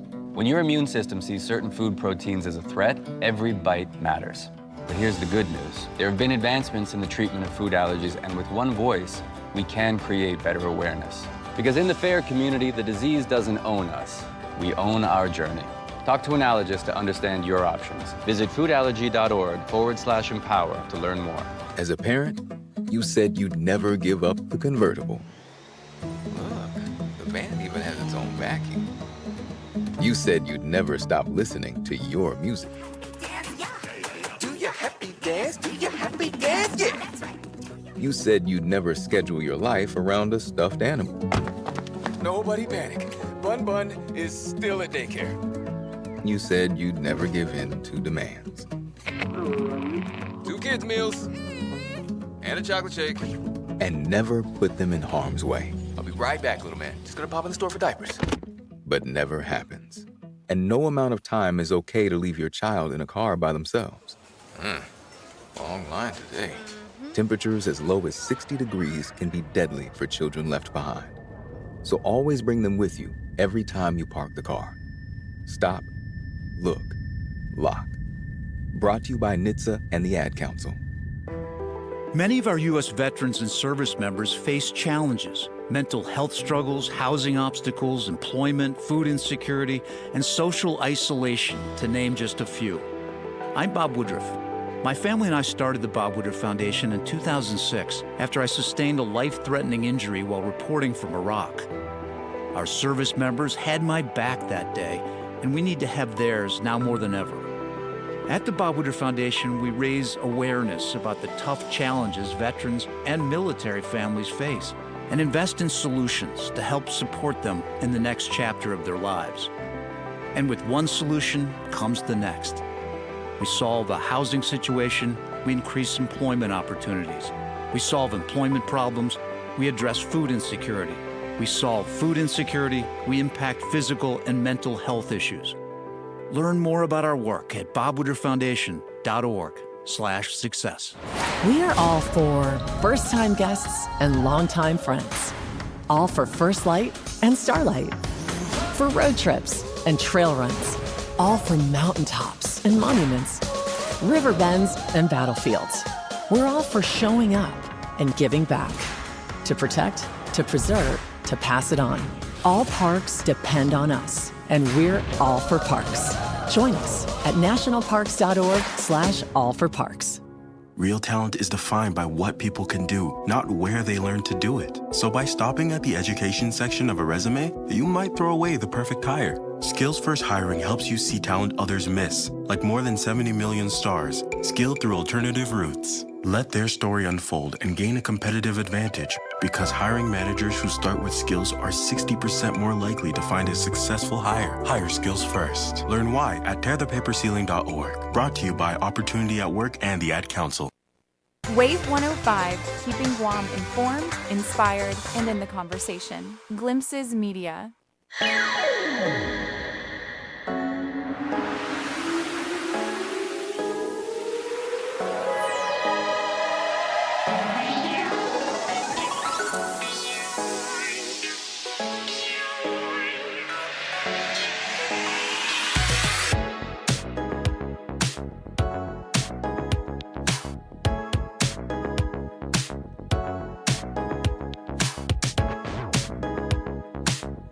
Thanks. You're welcome. I got that was on the air. Yeah. No. This part is. This part Okay, is. good, This good, part good. is, yeah. All right. Prior to this, we're good. We're clear. We just had to do an override. We're doing a whole I override needed here. a system That's reset. Good. That's okay. That's what I'm here for. I Glad know to you help are. I out. That's appreciate what that. we're That's doing. why I love you so much. That we're doing. We're making executive decisions. Don't you like that? I love it. Dice and I Yeah. have like really That's major really fun. executive decisions like, do we sit in the heat or do we leave? And we both are looking at each other like, you decide. That's what But we're we doing. usually That's what we're doing. end up doing it together. So there's that. 5 minutes before 8. That was a let's fast go. couple of hours, but we've got more for you coming up. I think the governor, I had asked her this morning, she said, I don't know how Congressman Moylan feels about this whole birthright thing. And I do. She didn't, not that she hasn't spoken with him. She just said that he tried to call me this morning, but she ended up just sending him a position paper of the government of Guam so that he could forward to his colleagues in the House that Guam is not having it. But to his credit, he did actually make a statement over the week, yesterday, I believe is where it came out, that he was not in agreement with this Representative Griffith over how there will be this bill that has been introduced. He told Walter Ujoa from the Post yesterday that he would. He said, wait, I'm sorry. Let me just read Walter's story because he said his opposition to a congressional bill that would end automatic U.S. citizenship for children born in Guam, responding to pressure from local leaders who had publicly challenged his influence in Washington and pressed him to take a stand. Virginia Republican Representative Morgan Griffith introduced the End Birthright Citizenship for the Territories Act, also known as H.R. 9724, on July 16th. The measure would strip automatic citizenship from children born after January 1st, 2027 in Guam, Puerto Rico, the U.S. Virgin Islands, and the Commonwealth of the Northern Marianas Islands. Griffith has argued that the Supreme Court's June 30th ruling in Trump versus Barbara, which preserved birthright citizenship in the 50 states, left an opening for Congress to treat the territories differently because their citizenship rights come from federal statute rather than directly from the 14th Amendment. In a statement released Tuesday, Liberation Day, Moylan said Griffith's bill takes the wrong approach by singling out the territories and putting the citizenship of future generations in Guam at the center of a broader national fight over immigration. He pointed to more than 75 years of statutory citizenship for people. Sorry, this is going to continue on page 7. So let me get to page 7, where he continues to say, that they're imposing a rule that could never survive if applied to a state. This bill tells the people of Guam that our island is American enough to host bases, American enough to send our children to war, and American enough to stand on the front line of national defense, but somehow not American enough for birth on our own soil to carry the same dignity as birth in the States. This is a statement that was made by Will Parkinson. Griffith has defended the legislation by pointing to the source of territorial citizenship. Just like Congress possesses the power to grant the territories constitutional right in statute, we have the power to take them away in statute. Parkinson called that reasoning proof of how little control Guam holds over its own status. The idea that Congress may turn our rights on and off like a light switch is a chilling reminder of the peril of our political status and the imperative to vote to change that. Parkinson also said, whether we seek statehood or independence, it is better than the powerlessness we have now to the whims of petty politicians trying to score political points and their base at our expense. Yeah. So there's many more comments that have been made. But Parkinson made a call for James Moylan to unequivocally oppose the bill and called for unity among territorial leaders regardless of their views on Guam's political future. Basta, he said, our children are not bargaining chips. So true. Well said. Well said, Senator Will Parkinson. We are at the top of the hour. We're going to go ahead and take a break for your AP news, followed by some traffic. Your weather looking okay, a little bit of surf here and there, but we also getting a report that they have another one of those, what is it, 90-something W now, 96W or whatever, 94W, whatever it is, that they're watching over the Marshall Islands, but really doesn't pose any sort of threat directly to Guam, or it's making it could affect the Marianas, but it's a far off possibility. But first, your AP news coming up right now. We are KGUM-FM and Dedido Guam. AP News. I'm Ed Donahue. Defense Secretary Pete Hegseth is before a Senate committee. He wants more funding for the war in Iran. Either we invest in our warriors at this moment of step change on the battlefield and growing threats, or this is all just talk. Hegseth was interrupted. Stop bombing our children in Iran and Palestine. This is illegal. Mr. Secretary, please suspend until order is restored in the hearing room. Washington Democrat Patti Murray says the Strait of Hormuz is closed. The ceasefire has disintegrated. This war is now spiraling out of control again. The president is threatening escalation and war crimes and suggesting this could be another forever war. It was announced 3 more American service members have died, bringing the death toll to 17. The Pentagon also disclosed more than 100 have been injured. President Trump promised U.S. help for Lebanon during a White House meeting with its president. He'll allow American carriers to resume direct flights to Lebanon more than 40 years after the U.S. suspended the route. At a Capitol Hill hearing, Anthena Hartig, the Smithsonian's American History Museum chief, rejected White House criticism of its leaders as radical activists. And when historians talk about reframing a traditional narrative, we don't mean erasing it. We mean adding the evidence, the voices, the objects that earlier tellings left out, so that more Americans can see themselves reflected in the national story. A White House report says Smithsonian leaders cannot be trusted. An external review of the Gates Foundation's ties to Jeffrey Epstein found staff met more than 24 times with the disgraced financier. Bill Gates, who chairs the Gates Foundation, has not been accused in connection with Epstein's crimes and has repeatedly denied any knowledge of Epstein's abuse of girls. Stocks are higher at the close. This is AP News. Arizona Republicans pick nominees. To challenge Democrats in key state offices, candidates include U.S. Reps Andy Biggs and David Schweikart, who are vying to take on Democratic Governor Katie Hobbs. Biggs is endorsed by President Trump and aims to unite the party. Schweikart believes his pro-business approach can win back voters. Both parties have contested primaries for Schweikart's current House district, a battleground for congressional control. The Democratic Party backed Marlene Galan Woods, while Trump has endorsed former Cardinals kicker Jay Feely. Republicans are also picking nominees for Secretary of State and Attorney General. I'm Julie Walker. Kaylee Hoddle, a deaf actor known for her roles in 2 Godzilla films, has died in a car crash in Maryland. She was 18. Hoddle was one of 2 passengers when a car went off the road. The driver was hospitalized with non-life-threatening injuries. I'm Ed Donahue, AP News. You're listening to Mornings with Patti. where the conversation belongs to everyone. Half a day, Guam. This is Paul Stanko with your National Weather Service. Showers will mostly be isolated for the rest of this week.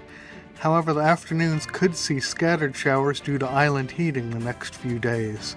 The rip current risk is moderate along southwest and east-facing reefs and will remain so through Friday.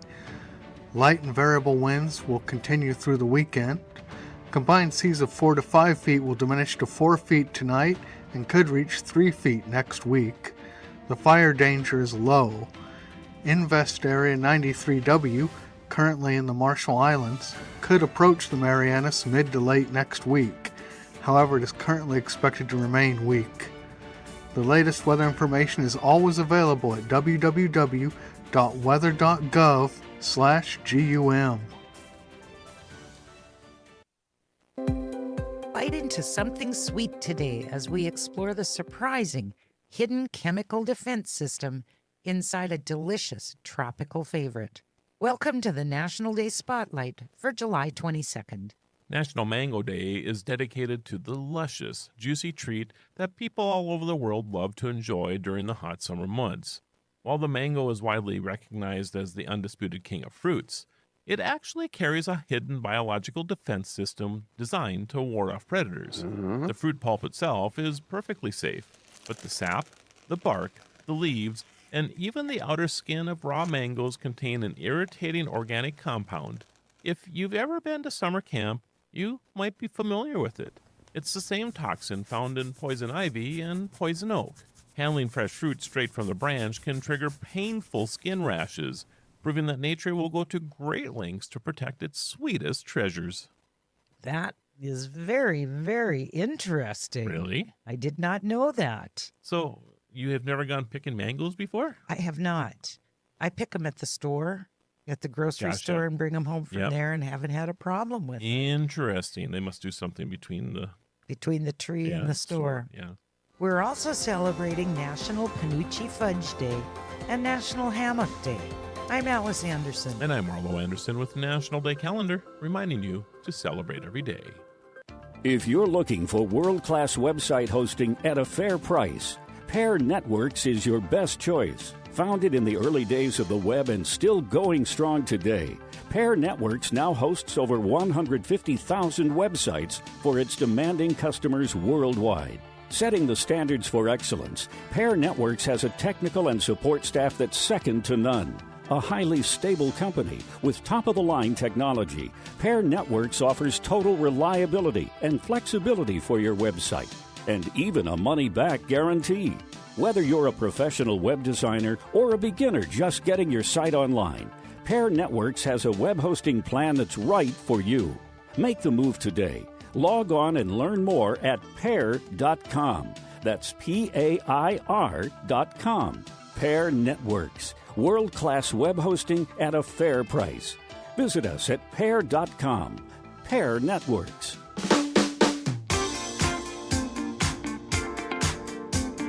Half a day, Guam. Good morning, everyone. It's Mornings with Patti right here on the Wave 105 FM. Streaming online at thewave105.com as well as our YouTube channel. That's Wave 105.1 FM Guam. And the show this morning is being brought to you by our friends at Subway. Eat fresh in just a few clicks. Order online for pickup at your convenience or for delivery right at your doorstep. That's SubwayPacific.com. Powered by Good to Go. We deliver at Subway. You got to refresh to be fresh. Bank Pacific, where others place branches, we place roots. Visit bankpacific.com today. GTA, we start with you. Mobile gas stations turn every fuel stop into rewards with Mobile Smiles. Download the app today for exclusive offers and faster rewards at the pump. Mobile gas station. Fuel up and save today. Take Care Insurance Company, Our Island, your health plan. Triple J Auto Group Celebration. Triple J Ford's Liberation Celebration. Prices below the dealer cost. Thousands off retail. And F-150 starting at just $39,995. Visit Triple J Ford today. Customers first. Shop, dine, and relax at the Agania Shopping Center. Your destination for food, fun, and local favorites. favorites all year long. Patch Tinting and Detailing for all your special interior cleaning. Call 483-7522. Code One Store is your tactical shop for public safety and everyday gear, serving Guam since 1999. Shop 511 Tactical and Condor Outdoor, plus steel toe footwear. Stop by Code One Store today. And Chili's Grill and Bar. At Chili's, more live great food and memories happen here. Good morning, Guam, and welcome back. It's Mornings with Patti on the Wave 105 FM. Looking for a school that brings out the absolute best in your child? Welcome to Mount Carmel Academy Charter School, where our students are winning big across the island. We're celebrating our island-wide science fair winners, our Chamorro language competition champions, and the incredible rhythm of our Mount Carmel Phoenix stage band. Plus, we are competing on the mats with our spectacular gold medal winning martial arts performances. Combined with our championship boys and girls sports programs, we teach discipline, teamwork, and leadership every single day. From academics and culture to music and athletics, we celebrate 69 years of educating the complete child. Enrollment is completely tuition-free. Call Mount Carmel today at 565-5128. Our critically injured veterans and first responders are left behind every day because of inadequate wheelchairs. That's why Wheelchairs for Warriors is on a mission to serve America's heroes across the nation and provide them with custom-fit wheelchairs tailored to fit their needs, to ensure they're rejoining their lives at the highest level of independent mobility and function possible. From lightweight daily use chairs or adaptive sports chairs to all-terrain wheelchairs to get these warriors outdoors. Wheelchairs for Warriors serves those who've served us. To join their mission, visit their website at wheelchairsforwarriors.org. The road to Adelup is here, and this time we spoke with Democrat candidates, Senator Toriz Terlahi and Senator Sabina Perez. Here is your opportunity to hear how they plan to govern Guam. Watch the conversation on Wave 105's YouTube channel, dated May 28th. This is a Glimpses of Guam radio station. The views and opinions expressed on this program are those of the show hosts, guests, and callers, and do not necessarily reflect the views of the staff or management of Wave 105.1 FM, Glimpses Media, or our partners. We strive to provide quality, respectful, and engaging content, and we welcome you to participate in the conversation. Thank you for tuning in to Wave 105.1 FM. Enjoy the show.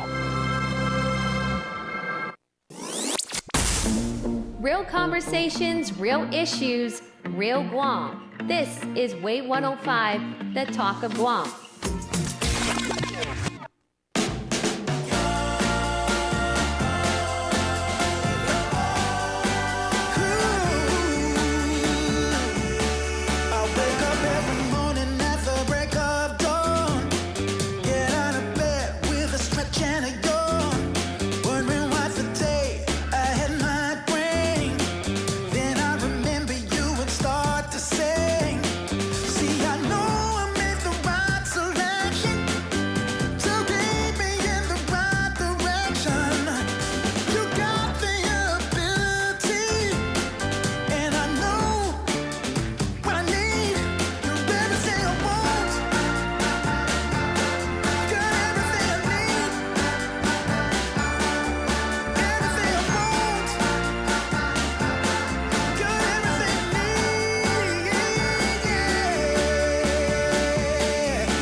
Introducing the Temptation Wannabes. Temptations? Okay. I mean, this has got the vibe, but it's really not the song. The Temptations? I Yeah. like the Temptations.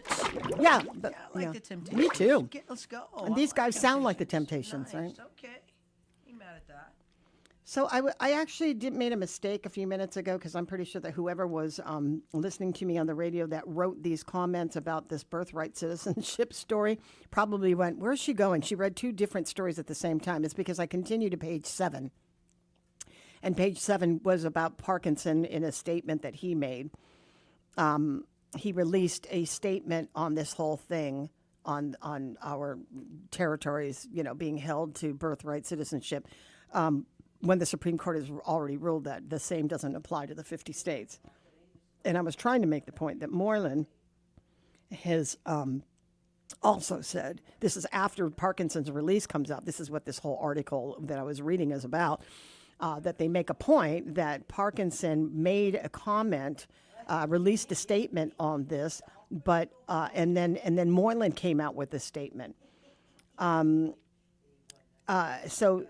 I'm going to pick it up to the Moylan part of the story where he warns that the bill sets a troubling precedent by suggesting that Congress can reconsider territorial citizenship whenever a new policy debate arises, adding that it risks telling residents of Guam that the other territories, their loyalty still counts for less. His office said he has been working with fellow members of the Congressional Territories and Commonwealth Caucus, along with House leadership, to keep that measure from advancing. This statement answers a direct call from Senator William Parkinson, who released his own statement Monday saying what I just said, that we're not American enough to host bases and American enough to send our children to war, yet somehow not equal when it comes to citizenship. So Moylan, in his statement, refers to the point that the danger is of using Guam's territorial status as a loophole to impose rules that could not be applied to the states. What Moylan doesn't address is a sharper challenge from Mary Camacho Torres. Immediately after the story had broken on Guam about this bill, H.R. 9724, she issued a statement. So it must have been either she had a heads up that it was happening or she was able to grab her thoughts so quickly that we were able to actually get it on the air before we ended the show on Friday. She questioned whether those relationships produced real results for the island. Our delegate claims he has friends in Congress, but where was that influence when Guam actually needed it? His office did not respond to that comment, and his statement offered no accounting of any conversations he may have had with Griffith or other House Republicans before or after the bill's introduction. His statement also stopped short of addressing the covenant, which was raised by former CNMI Representative Gregorio Khalili Sablan, who said any change to the Commonwealth citizenship provision requires consent from both governments under the covenant that established its relationship with the United States. They have to concur. They can't just willy-nilly change it or be applied in the same way Puerto Rico or Guam and the Virgin Islands. They have an entirely different deal. Anyway, the bill is before the House Judiciary Committee. No hearing set. Attorney Neil Weir, obviously, as we have mentioned, has challenged the legal doctrine behind the bill for years and says he doesn't know whether Griffith consulted any territorial delegates, Moylan included, before introducing the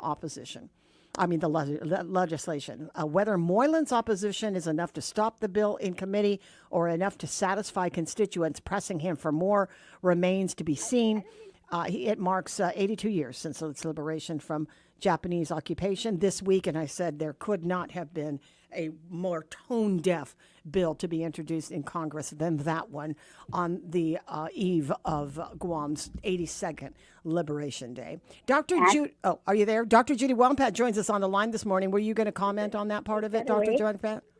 Oh, yes, secondly, what happened to all of our children, everyone born after? Oh, hi, Congressman. Dr. Judy Wampat joins us on the line. Hey, buenas. I wasn't sure you were talking to me. Were you ordering some ice cream from Asiga? I couldn't tell. No. I'm sitting in my office with my FEMA guy. Oh, okay. With your FEMA guy. Oh, well, that's a perfect person you want to talk to, right? Yeah. Well, he's handling all of our projects here at the department. Oh, okay. Well, I mean, this is also a valid conversation to have about the announcement by Congressman Moylan that there has been at least 90% of a portion available for schools that suffered during Maywar, which is interesting. A little bit late, but what's the timing of this? What does that mean that there's been an approval 3 years later? Well, the approval of the money may be fine. However, just to give you some background information that I've learned is that we have submitted 41 projects from within all of our schools, and the original claim that we had put in was about $33 million. And for FEMA eligibility, it would be $20 million, and our share would be FEMA's share would be 18.6. However, we found out that of all the 41 projects, 14 has been denied already, and but they've not gone through all of the others, the difference from 14 to 41, and we're still awaiting that. And their denial, majority of the denial, has been a result of insufficient evidence of what they call pre-disaster condition. It also they said it fell under the deferred maintenance program, and then also that we don't have insurance. So that's a big thing every time there's a storm, is that they want to know whether we have insurance or not. And, as you know, the government sort of self-insures itself. So that has been, what we've been getting almost every week. We get these denials, and now we're up to 14. So when you say government of Guam is self-insuring, that does not meet with the standard requirements of FEMA as much as it doesn't if you file a personal claim, that there has to be, that documentation has to be there. Well, then how do we ever get FEMA money if we've never been insured? Well, that's a very good question, because when I heard that or read that, then, I was wondering the same thing. Is that the dollar amount versus what, based on our original claim, that only that amount's available compared to the 33 million requests that went in? Yeah. So $700,000 is not necessarily a big, award. Not at all. Yeah. Not at all. Oh, my gosh. So that money's not going to go far, especially since we have to match it by 10%, right? It's like 90-10. That's true. That won't even take care of, one or two schools, because if we're looking at 41 and 33 million, even if we assign, anywhere between $700,000 up to $1 million per school, that would definitely go up to 33 million, and it's nowhere near the $751,000.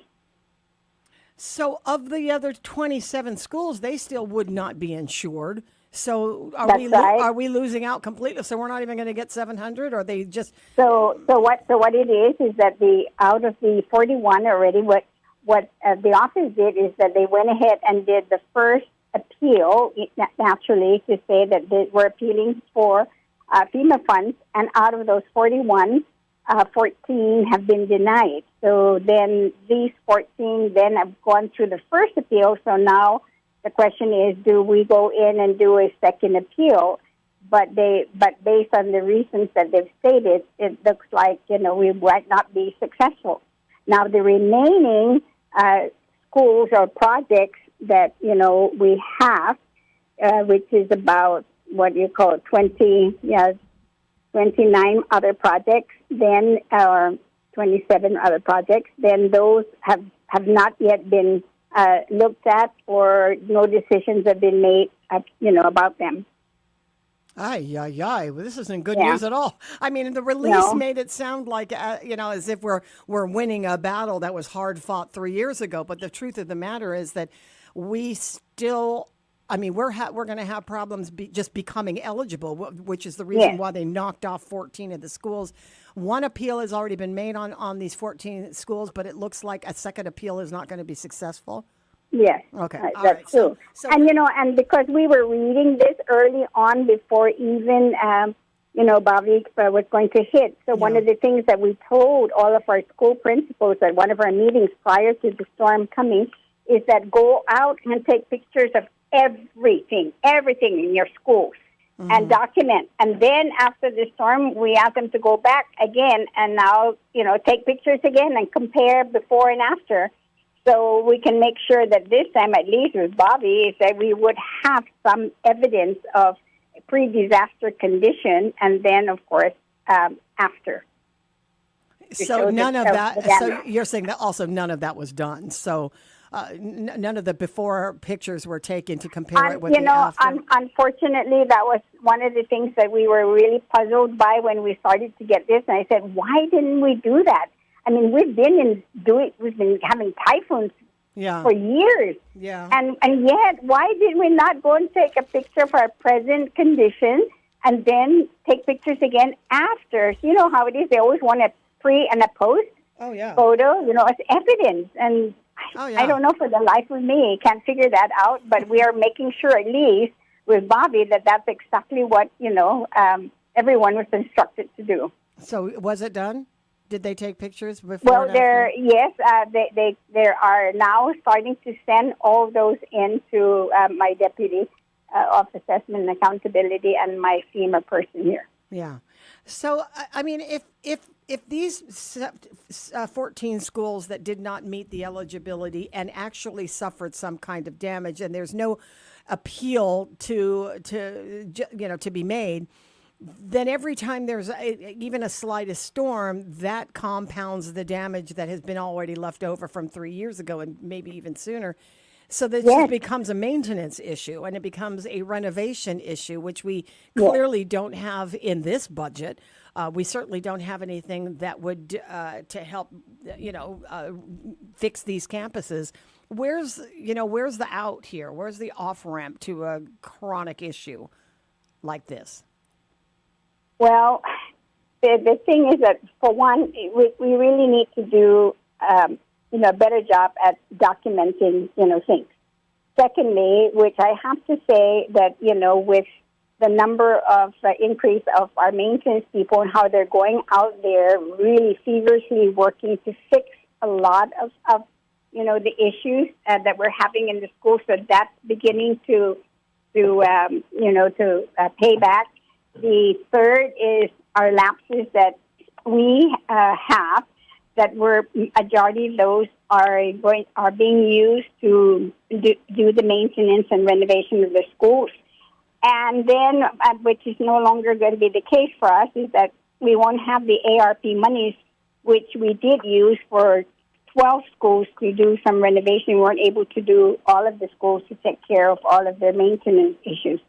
But that's what we've done. What we're doing in the future now, that I've mentioned to the legislature, is that whatever dollar amount they're going to give us, we're going to make sure it works. Secondly, is that I will be, leasing out a couple of the schools that we have that are decommissioned or vacant classrooms already. So those monies will all be earmarked specific to maintenance of our schools. So that's how we're moving forward, to make sure then that once we do all that, then we take a picture of its present condition, and then should a storm now then hit us again, and then there would be the post photo. Oh, okay. I mean, but there, we have storm damage that begets storm damage, which begets storm damage when we don't have enough money to fix the original storm damage, right? It just it compounds every time there's an issue. They just passed a budget. I'm not quite sure whether, they were haggling over it in the first days of this round of budget talks, and that you were getting obviously less. And I asked whether or not this is satisfactory to the Department of Education at what money that you'll be receiving in the next fiscal year budget. There are still some other parts of the bill that you can't agree with in a budget that you also can't do anything about. They've cut some of the items, and you have some non-negotiables on this one. Yes. Okay. Mm-hmm. And is this also going to be cause for the governor, to add to the list of the reason why she's going to veto this budget? Well, I know I'm on the list to go down to the legislature tomorrow. So I'm going to definitely, make sure that I bring all of those items. The assurance that we got from the senators that I know they're all talking about is the possibility of, coming in for a supplemental budget. So all of the non-negotiable items, most of them are contracts that we need to procure at the beginning of each school year. Then the biggest item will be utilities. Once we do all that, not touching, personnel, then we would know exactly what it is that we might have to go in to request for a supplemental. But what we're trying to do, like I said, on our part, rather than just, complaining, is we got to make it work. And that's why I'm looking at different ways to be able then to bring in additional monies to the department. I know we're not in the business of making money, but unfortunately, in this case, I'm going to have to with our decommissioned schools, and then also making some, savings as well in terms of cross-leveling all classrooms to make sure that we maximize full utilization of our teaching staff, because I don't want a large vacancy also, this upcoming, school year. So those are some of the things that we're doing. Oh, in addition, yes, writing. We're looking always for grants and writing for more money to bring into the department. So, but some of these non-negotiable items, excuse me, are actually not in the budget. That they're not funding a lot of these basic necessities for the operation of the schools. Like, did you have a list for the Xerox contract, or yes, for the accreditation? The accreditation. Yes, we listed. We listed those that I submitted. What we consider then, yes, non-negotiable items, but they were in the original budget when we first submitted them. But in terms of what we said we needed, the non-negotiable, we listed all of those contracts, major contracts that are, of concern.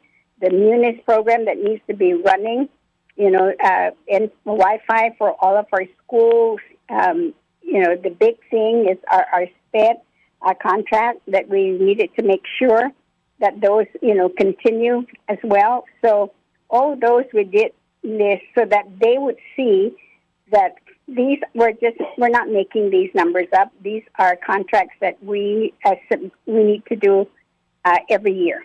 Did they take those out of the budget? No, you see, the way it works is that it is a lump sum budget, right, and then they're leaving the decision to us with a specific dollar amount to then now prioritize and say that's where we want, this money to go to.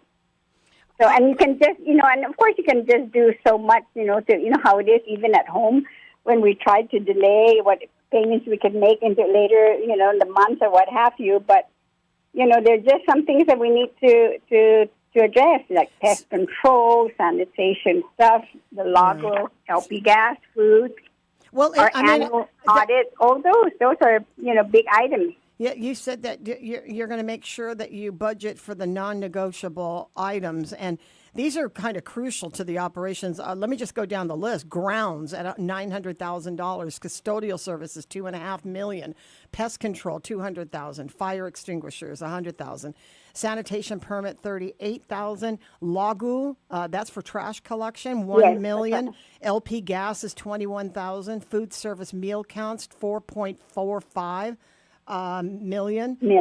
LP gas $22,000, local annual audit share $175,000, internet, telephone $540,000, Munis contract $561,000, power school contract. Is that $2.5 million? Is that electricity? Yes. Oh, that's electricity. Yes. Xerox $540,000. Sorry, network security $145,000. Maintenance of effort, that's for SPED $1.3 million, and the Signet, which is $13,000. That's accreditation, right? Is the Signet? These are no Signet. That's for SPED. Oh, for SPED. Okay. Yeah. Okay. Yeah. I'm sorry. All right. So.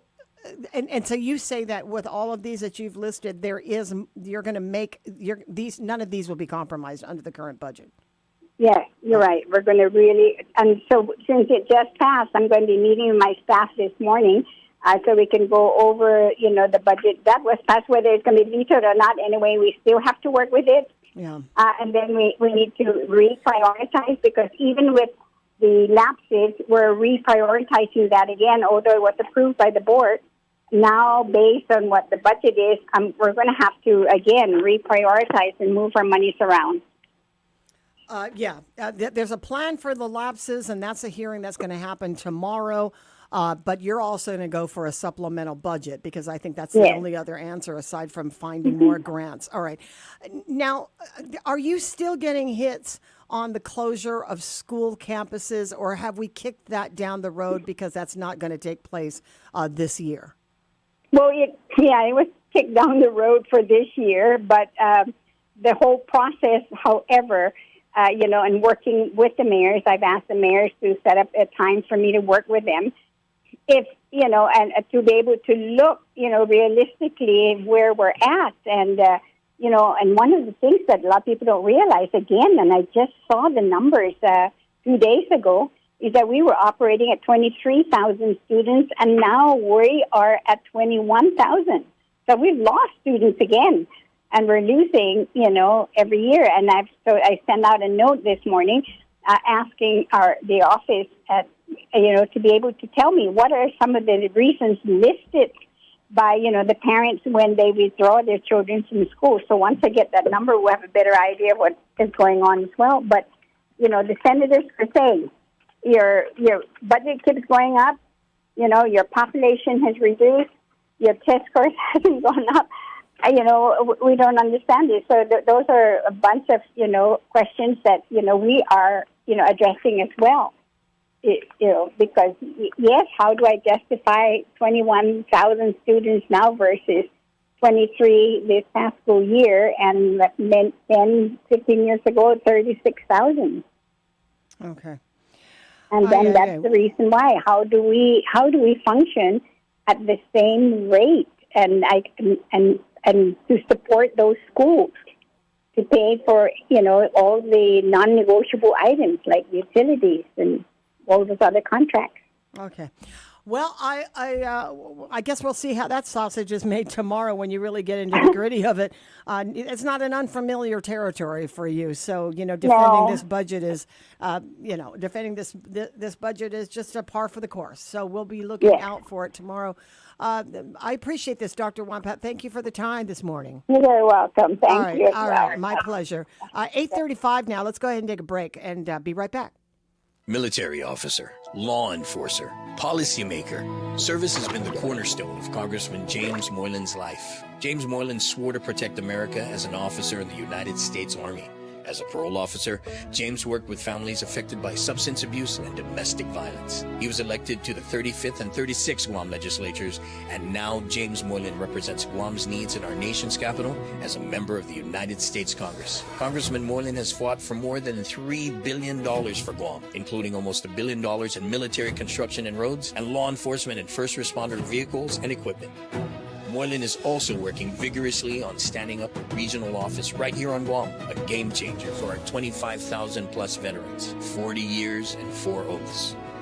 Dedicated, resilient, trustworthy, and proven. That's James Moylan. Re-elect James Moylan for Congress. Moylan works. I'm James Moylan, a candidate for Congress, and I approve this message. Paid for by James Moylan for Congress. David L. Camacho, Treasurer. The road to Adelup is here. And this time we spoke with Democrat candidates, Senator Torius Terlahi and Senator Sabina Perez. Here is your opportunity to hear how they plan to govern Guam. Watch the conversation on Wave 105's YouTube channel, dated May 28th. This is a glimpse of Guam radio station. Hungry and need gas? Mobile's got you covered. Now through July 31st, Mobile Smiles app members can enjoy a free 6-inch Subway sandwich with every minimum fill-up of $30 gas at any Guam mobile station. Available exclusively on the mobile app. It's an easy summer win. Fuel up, open the app, and enjoy the rewards. Not a member yet? Pick up a Mobile Smiles card at any mobile location and register today. Mobile and Subway, a great deal for the summer. See store for details. Looking for a school that brings out the absolute best in your child? Welcome to Mount Carmel Academy Charter School, where our students are winning big across the island. We're celebrating our island-wide science fair winners, our Chamorro language competition champions, and the incredible rhythm of our Mount Carmel Phoenix stage band. Plus, we are competing on the mats with our spectacular gold medal winning martial arts performances. Combined with our championship boys and girls sports programs, we teach discipline, teamwork, and leadership every single day. From academics and culture to music and athletics, we celebrate 69 years of educating the complete child. Enrollment is completely tuition-free. Call Mount Carmel today at 565-5128. Introducing the all-new Subway Wraps. Now you can make any footlong a wrap. Light, delicious, and satisfying without weighing you down. Subway Wraps make fueling your day easier than ever with bold flavors and fresh ingredients. Try the cheesy garlic steak wrap today. Subway. Eat fresh, feel good. Hats Tinting and Detailing offers premier services from complete interior cleaning and VIP detailing. And to keep you cool, Hats also offers factory, ceramic, blacked out, and base-approved auto tinting. For more information, call 647-SLAM. It all connects. The girl who walks for hours to bring home the family's water, the school she can't attend most days, the breakfast she didn't have, the rain that hasn't fallen in months, the danger around the next bend, her little brother's belly laugh, her mother's hug, her dreams of being a teacher, an engineer, the mayor. All the reasons life is both so hard and so beautiful. It all connects. But so do we, for children's sakes.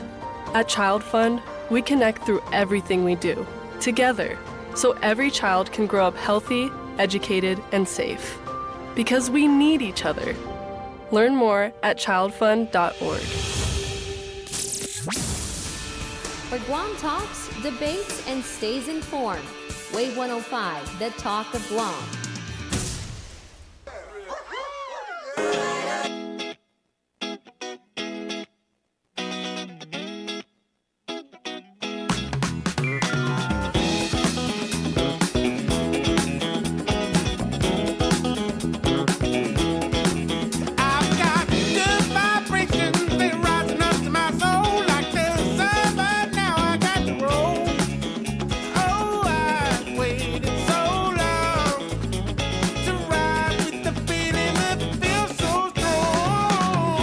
Listen to the music. That's the name of this song by Chicago. Okay. It just sounds exactly like it.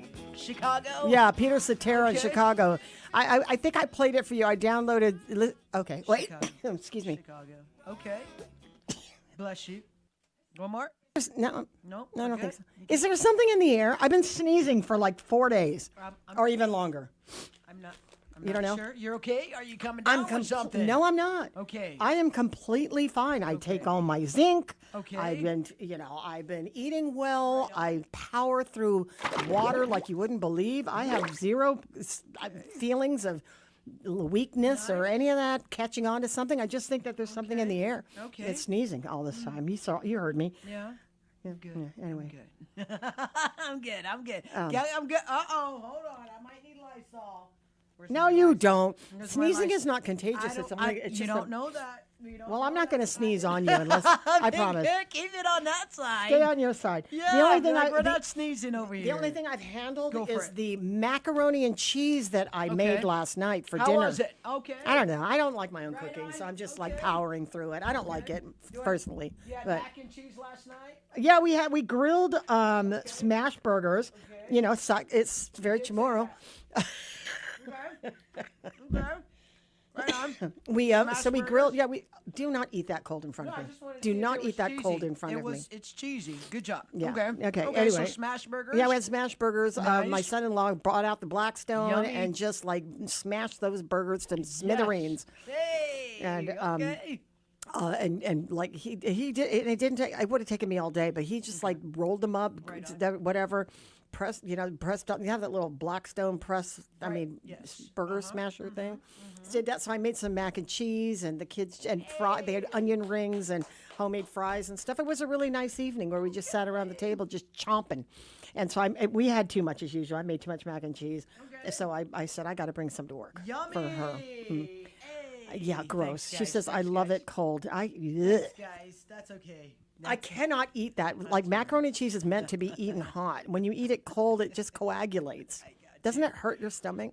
No. Okay. No.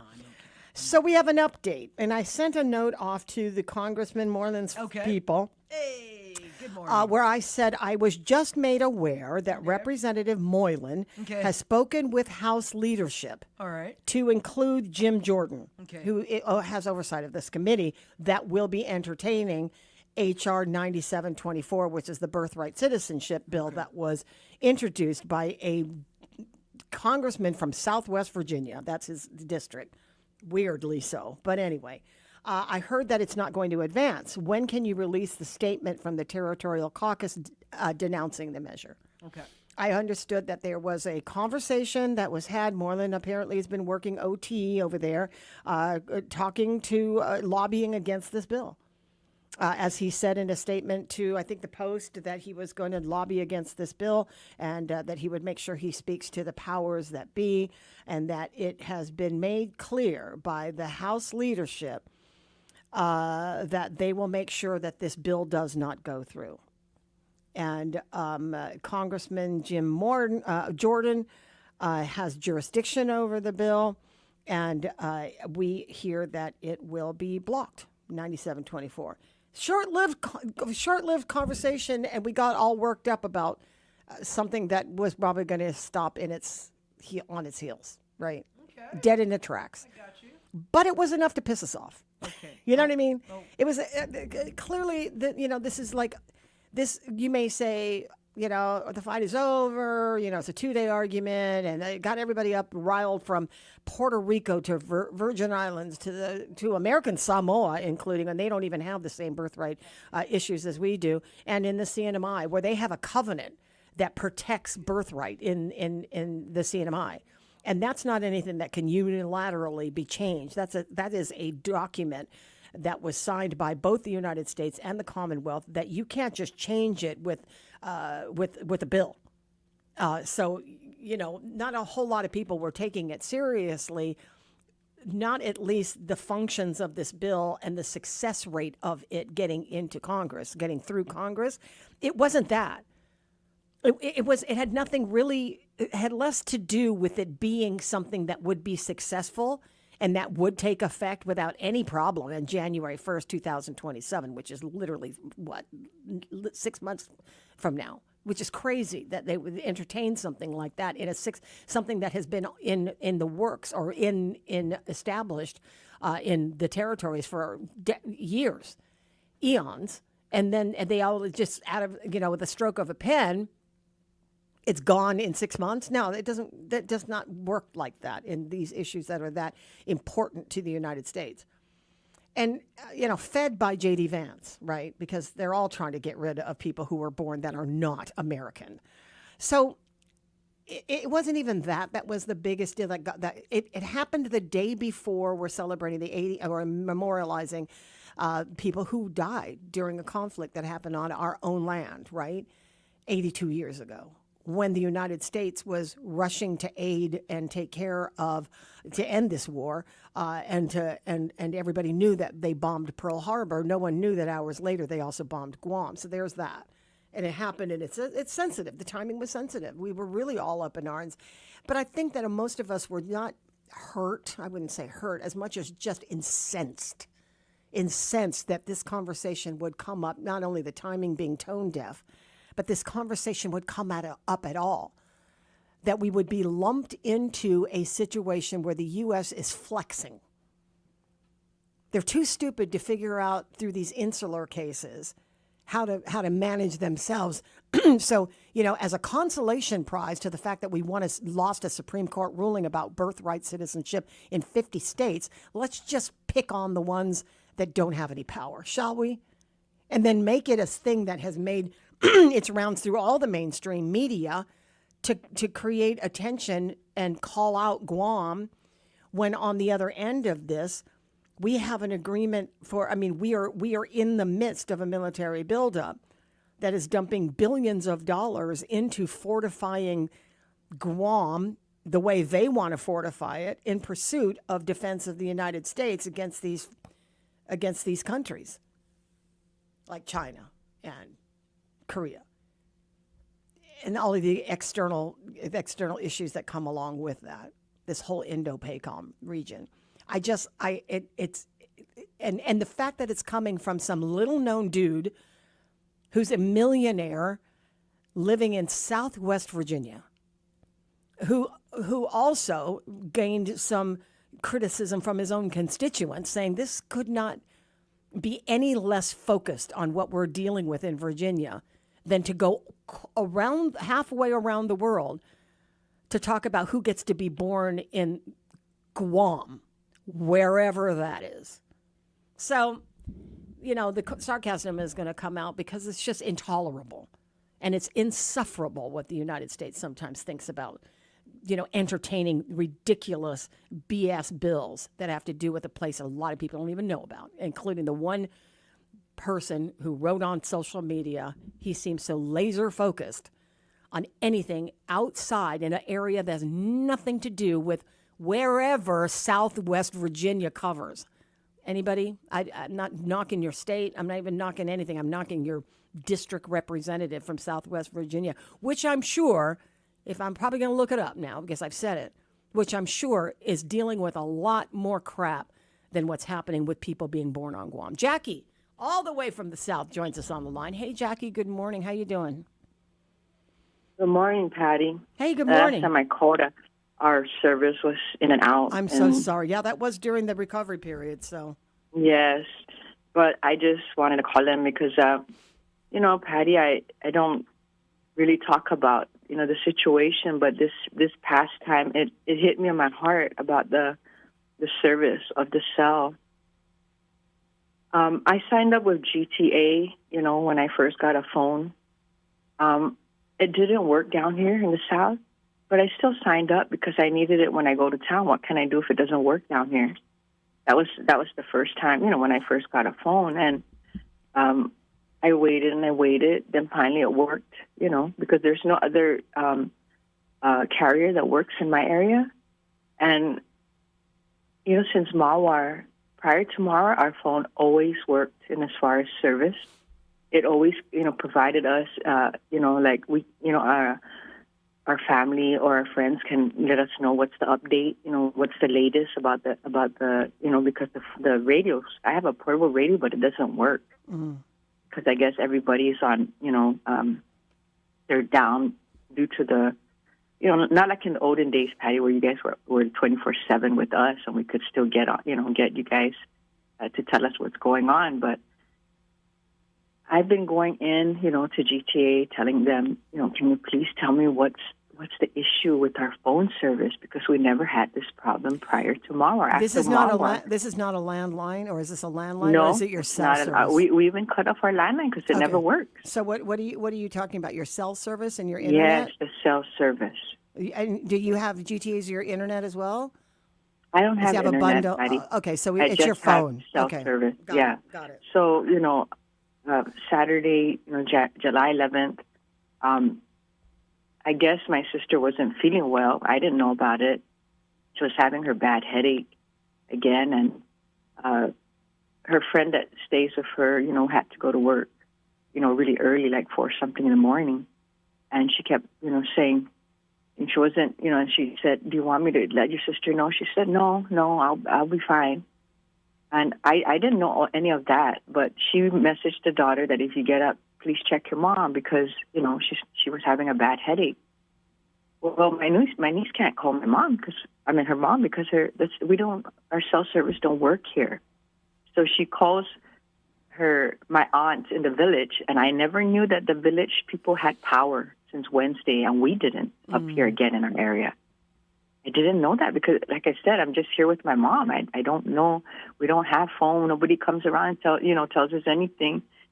So my aunt, I guess, goes up to check, knocks on the doors and everything, and there's no answer. So she comes up here because she knows I have a key to the house.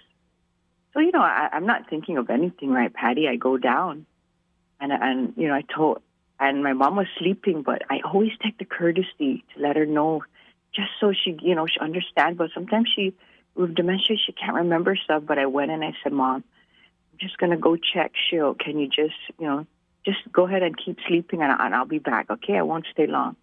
She said, okay. So she went back to sleep. I go down, Patty, and I go in and I look for my sister. And I kept waking up. She was really comfortable with the way she was laying. She was snugged with a pillow and everything. And I said, "Sis, well, how come you're not answering the door?" I kept talking to her. She's not. And it's not like her, Patty. When I turned her, Patty, she was expired. She was expired, Patty, and my auntie didn't really come in the room. I was calling for her, and I said, I said, come here because she's no longer here. You know, she's gone. And then she goes, oh, I got to go. I got to go call 911. She left me there. She went to the village to find service to call 911 and to call the daughter, Patti. It was so traumatic about this phone service that I just wanted people to know that I hope it doesn't happen to them. I couldn't call anybody to say, hey, you know, can you go up and just be with my mom? I'll be right there. But I couldn't call anybody, Patti. There was no service in our area. And I've been questioning it since Mawar. I've been asking them, and they give me no answers. I just want people to know I'm not blaming anybody. That's God's plan. I'm content, but I'm just, when it comes to the service we pay for, you know what, just tell me what happened. Why since Mara we don't have it anymore? And we used to. Mm-hmm. And it's the only carrier that worked for us up here. I couldn't go to any of the carriers because they don't work.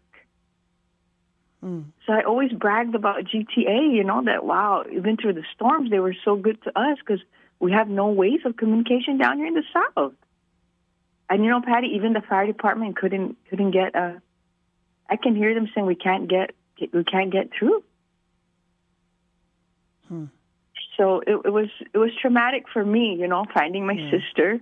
It's not something I really thought that I was going down there. I just thought I was going to open the door and check, you know, how come, you know, maybe she was showering. But sometimes that's the case. She doesn't answer the phone because she's showering. Man, or the door, or the window, but I'm so sorry to hear about that, Jackie. I know that you had. I know that you had communicated to us last week that your sister had passed away, but I didn't understand. I didn't know what the circumstances, and of course, we were trying to connect with you it's just that on the radio. Kept dying, so I just said it's okay. Yeah, I had to get my. Yeah, it was hard, Patti. I bet it. Hard. I bet it was. I bet it is, and it's something that is probably going to live with you for a long time, Jackie. I don't know what to tell you about GTA and the service that's provided in the South. I don't know how to. It's only them that can do that to us. And I told them about it again when I went to go pay my bill. I said, I just want you to know I lost. I don't want to lose my mom again, okay? Can you guys please just tell me what's the problem? You know?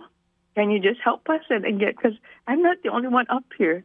There's other people here that have a sickness, you know, like next door there's a homebound. I mean, you know, my neighbor's mom is, you know, and she's not mobile, and even her, she went in to complain because she didn't know how to call her sister who's only down the street. Well, you know, the only thing I can think of that was the last I'd heard from GTA was that they had not had any cell service because of the typhoon, and they were running on generators, and that they were up there trying to keep them fueled during that most critical time.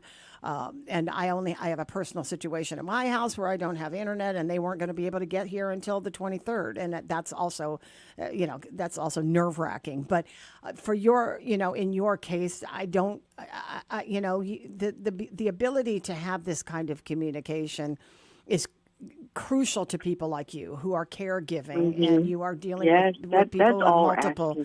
Yeah, I am so sorry to hear that, and I hope that GTA somehow or another recognizes what your strife is and will give you answers that are, you know, palatable. And for you know, you. like I said, when I first signed up with them, we didn't have service down here. But I still signed up, Patti, because I needed to make sure I called my mom when I was going to town, because it works when I reach a certain area, like maybe midpoint, you know, maybe Sumai. I understand. But, you know, back in the day, so I still signed up, and I still didn't have service when I'm down here. But when I go to town, which is rarely, so I was paying for phone service, which I don't have, but I needed it when I go to town or to appointment, you know. Yeah. But that's all I wanted to. I just didn't want it to happen to anyone else, Patti, where you couldn't call, you know, your family, and I was by myself. Then I was thinking of my mom. She was by herself. Of course. Those are all, absolutely. I would be frightened at the other possibilities. Yes, because I didn't want to come up here and find her on the ground because she slipped and fell, you know? Yeah, absolutely. So that's all I just wanted to share, that it was really heartbreaking for me, and it's always on my mind that, you know, we didn't have the service where we could have just called my sister, you know. I could have just gone down, you know, earlier, like since 5 o'clock if I had to. to check on her. And then I would take her. We're going to take her to the doctor if she's not feeling well. But it's like I said, I don't have any, God's plan is God's plan. Yeah. I believe in God. I trust in God. Okay. Well, he's certainly very, loyalty also certainly helps us get through these hardest times that we're undergoing. I think the larger issue is you dealing with the loss of your sister, and our condolences go out to you, Jackie. I know that you work very hard to keep your family intact, and you do everything to check on other people. You do so by yourself. I've seen you do it. I've been there when I've watched you. We've run into each other when you're out running these areas running your errands up on this side. So. Clearly, communication is everything. But I appreciate you calling and letting us know. I sent a note to one of the leaders over at GTA, and I simply said, "Are you hearing this?" So if they respond, I can send them, the part on YouTube that shows this one clip of what you're saying, and perhaps there will be somebody who will reach out to you about this. But in the meantime, our condolences to your family, and we pray. Thank you so much, we Patty. will pray for you.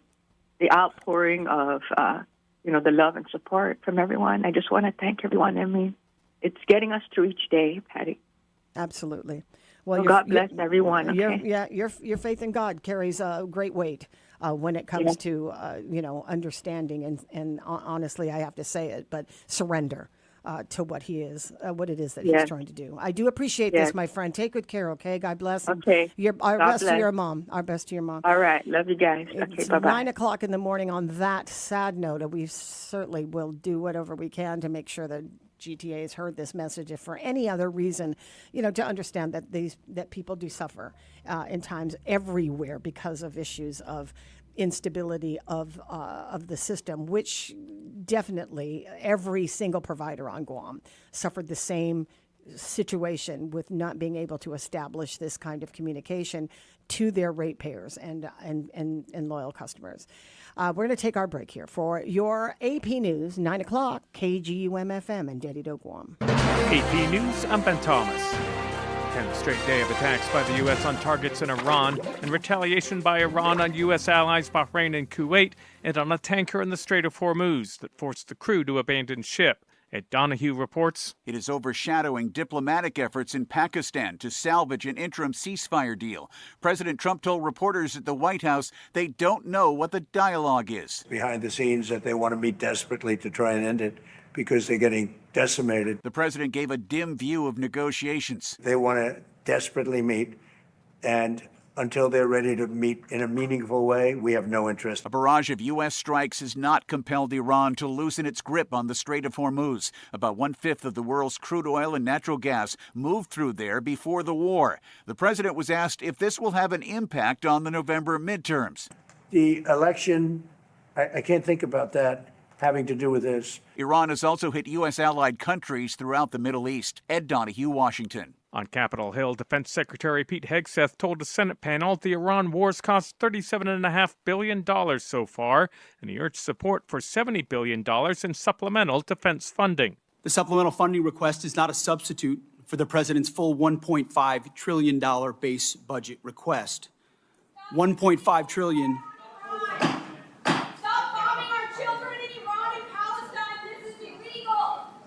Oil prices rose again, Brent crude settling just above $91 per barrel. U.S. gasoline prices rose about 2 cents more in the past day, according to AAA. But stocks rose on Wall Street, with AI shares leading gains. The S&P added 0.9%, the Nasdaq 1.3%, while the Dow closed up 0.7%, or 385 points. And in Ukraine, President Volodymyr Zelensky's fired the commander-in-chief of the armed forces following mass protests. This is AP News. The Trump administration's been going after the New York Times over its reporting on the new Air Force One gifted to the president by Qatar. Hai Panjwani has the latest. A court document says President Donald Trump's administration sought New York Times journalists' phone records and even those of some of their relatives in an attempt to unmask the confidential sources of the reporters. They'd written about Trump's Qatari-gifted Air Force One jet. The motion reveals more expansive attempts by Trump's Republican administration than previously known to compel the identity of sources. The Justice Department justifies the original subpoenas by saying reporters are not the targets. Those leaking classified information are high up in Juwanee, Washington. Yesterday, the White House announced the president would fly on an older Air Force One for the time being, while the new jet undergoes upgrades. There's more news and the latest developments at apnews.com. I'm Ben Thomas. Thanks for listening. Eat fresh in just a few clicks. Order online at SubwayPacific.com for pickup or delivery. Online ordering at SubwayPacific.com is powered by Good to Go. We deliver. At Subway, you gotta refresh to be fresh. Always here to help you. This island is our home. Through the years, we've been a friend to the neighbors we have known. Now we're banking on the future. Their services to choose. Bank Pacific, where others put branches, we place roots.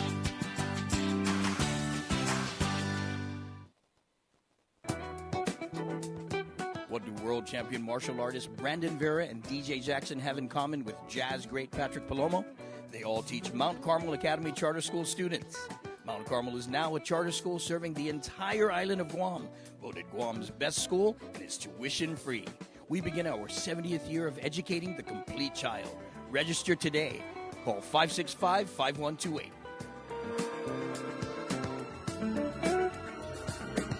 When families feel safe, communities grow stronger. Senator Chris Duenas passed the Malig Act to put more officers on our streets and confront the meth crisis hurting too many of our people.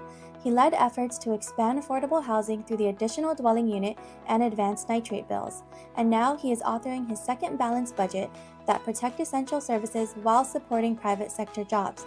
Steady leadership, real results. Re-elect Chris Duenas. He's focused, balanced, and ready. I'm Chris Duenas, and I approve this message. Our critically injured veterans and first responders are left behind every day because of inadequate wheelchairs. That's why Wheelchairs for Warriors is on a mission to serve America's heroes across the nation and provide them with custom-fit wheelchairs tailored to fit their needs to ensure they're rejoining their lives at the highest level of independent mobility and function possible. From lightweight daily use chairs or adaptive sports chairs to all-terrain wheelchairs to get these warriors outdoors. Wheelchairs for Warriors serves those who served us. To join their mission, visit their website at wheelchairsforwarriors.org. The road to Adelup is in full swing. We recently spoke with Democrat candidates Lieutenant Governor Josh Tenorio and Senator Tina Munilla Barnes to learn more about their vision for Guam. Catch the full conversation that took place on May 26th on the Wave 105's YouTube channel. This is a glimpses of Guam radio station. Some SUVs get you where you're going. The all-new 2026 Mazda CX-5 is designed to move you. Experience a refined interior, intuitive technology, a stunning redesigned exterior, and a new 15.6-inch touchscreen display. All crafted with the quality and attention to detail Mazda is known for. Now available at Triple J starting at just $29,995 or from as low as $198 per paycheck. Visit Triple J in Upper Tumon or get pre-approved instantly at triplejguam.com. The all-new Mazda CX-5 designed to move you. Triple J customers first. Hafaday Guam, over the last 2 years, we have built strong relationships, opened new doors, and created real opportunities for our island. Those partnerships continue to grow stronger, and together, we are making meaningful progress for Guam. Early voting for 2026 primary elections begins July 9th and runs through July 25th at the Westin Resort.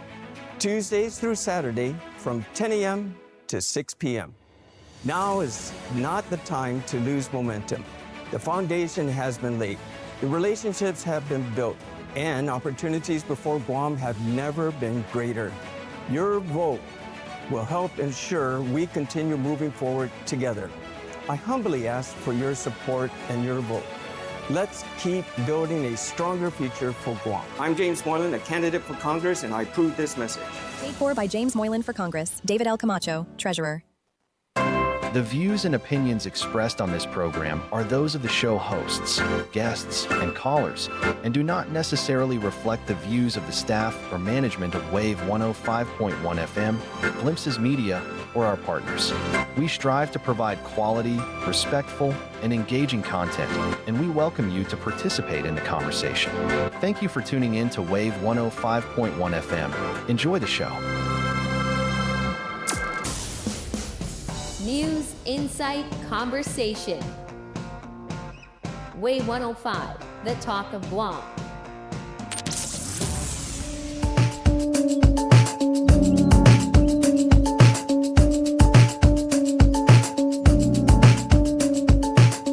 Should I start talking before we lose them? Is this a clue? Okay. You're not going to hear Billie Eilish sing this song, that's for sure. One of my favorite artists of all time. She's really just a great, talented lady. I like that.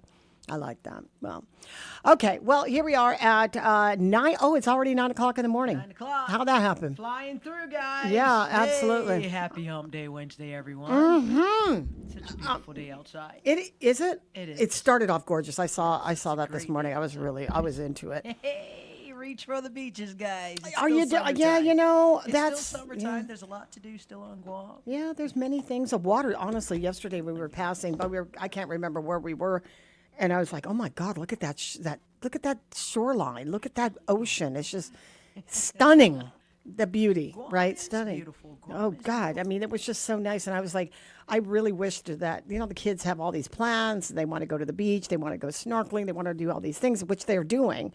It's they're all just doing it while I said, can you just do it while I'm not at work? I mean, when I'm at work.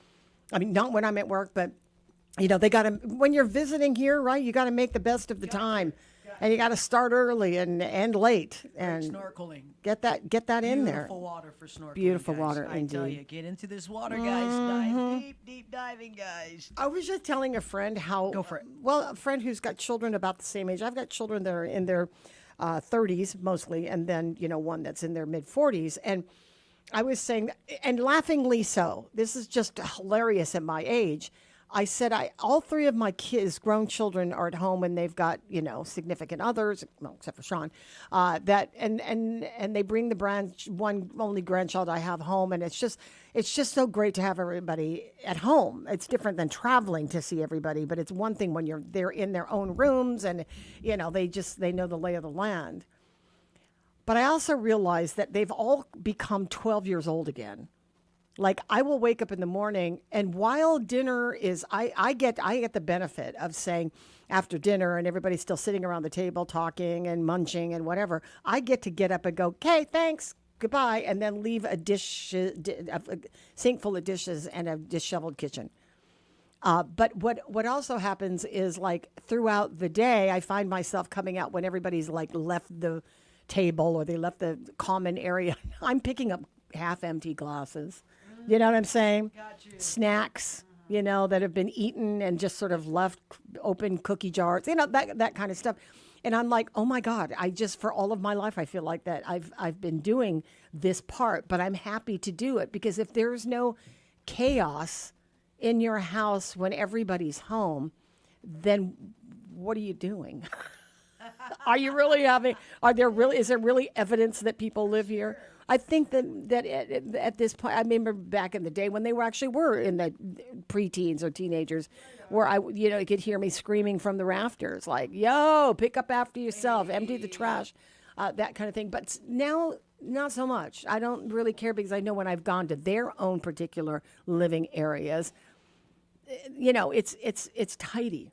Because it's their home and it's tidy. Coming home, it's like you could put your feet on the table and no one's going to yell at you, and you're going to pick up after yourself when you want to. Otherwise, I'm here, and I'll be able to pick it up. But it's really funny. I mean, it's actually eye-opening that it happens. And I know plenty of people, women my age, who one of my friends actually said that her daughter went to Manila for a week with some friends, left the grandchildren with her and her husband, but the house was never a mess. The grands were neat. I realized the problem was not them. That's also a great discovery, that they actually birthed children and taught them about the sanctity of cleaning up after yourselves. And then you come home, you get your older children to come home, and suddenly, everybody's a child again. Anyway, okay, that's good to know. I think that we're dealing with a situation with Jackie that seems to be, if seemingly sounds like it's permanent, but GTA I think is going to respond that they should be restoring that area, if not already.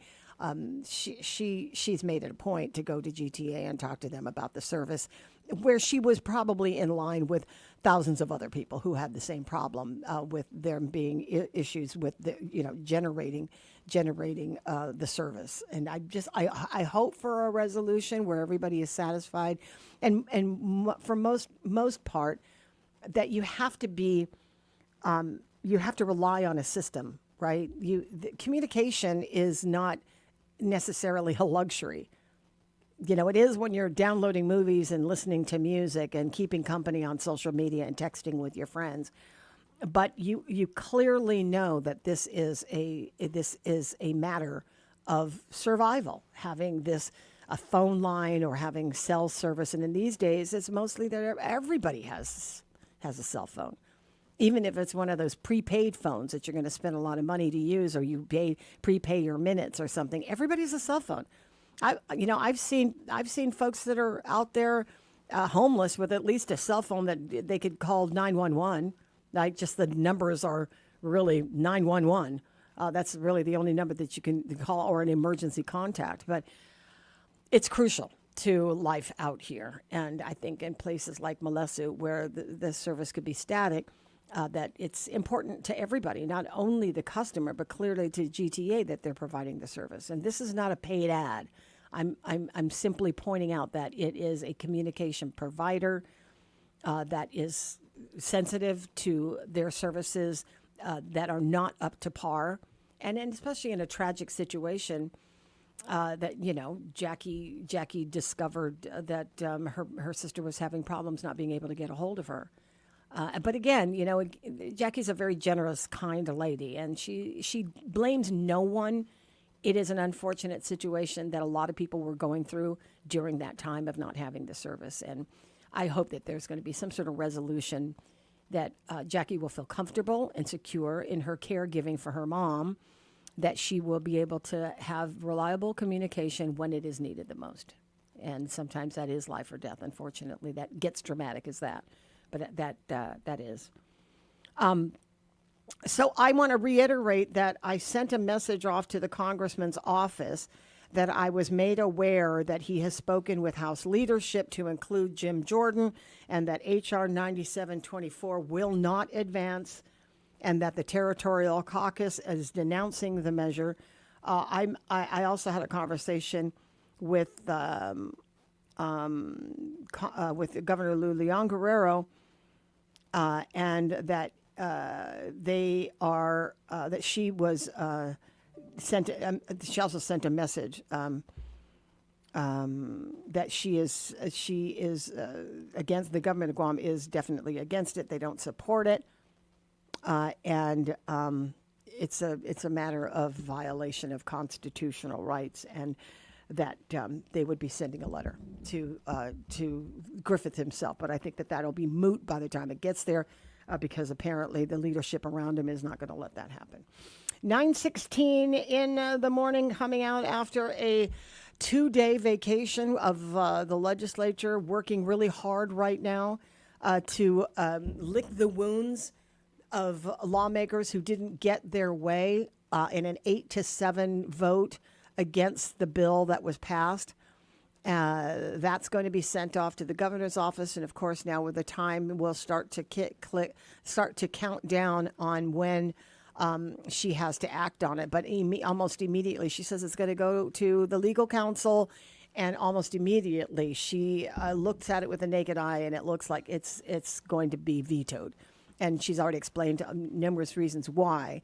And on the opposite side of that, I was looking, let me see if I can find it again, but I was looking at comments that were made by the Republican Party chairperson and the elected official that probably pushed harder for the lowering of the BPT in the past year, because it was a campaign promise that he had made about lowering the BPT, under the heavy influence of the Guam Chamber of Commerce, who was very much for the lowering of the BPT when they've discussed it last year. He wrote, a letter to the editor at Inside. Let's see, what is the Guam? Is this the? Oh yeah, this is the Pacific Daily News. He writes that about this budget. He actually asks a rhetorical question, but he makes the statement: "Budget gives Gov Guam a responsible spending plan."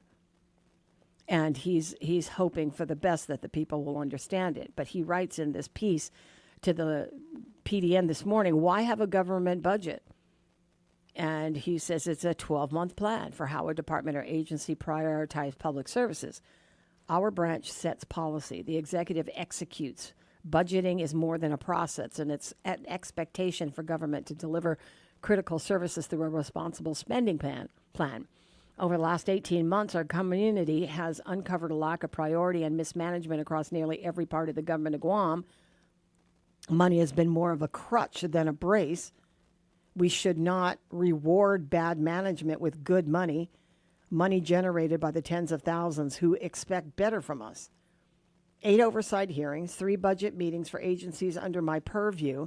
17% of the total budget goes to serve and protect our people. It needs to do more qualified staffing, more resources and equipment, prioritize training, where it's needed most. Money does not replace policy. Policy must drive service. It is unacceptable for the executive branch to allow our police and fire departments to end up with millions of dollars in unspent appropriations at the end of a fiscal year, while these same organizations pursue local funding or federal grants for HVAC repairs to our crime lab, emergency fund, a reporting system, and a new rescue base in Tumon. It makes no sense that the administration continues to talk about the importance of developing a modern prison after they've allowed millions in precious taxpayer dollars meant for a new prison to remain unspent for years after the 2021 Facility Master Plan for DOC was developed. Rhetoric must be replaced with action, plan, work, track the outcome. Mistakes will be made, but excellence will prevail. I remain committed to support our people, our public safety agencies as sentinels of our way. Blah, blah, blah, blah, blah. Hopeful the budget will serve our community better than you know. Okay, that's absolutely. He was a big part of the plan. He's got oversight over several agencies, and he's answering to their public safety needs. Absolutely. Well, one of those issues is going to be, two of those issues are definitely going to be front and center when they're talking about unspent money.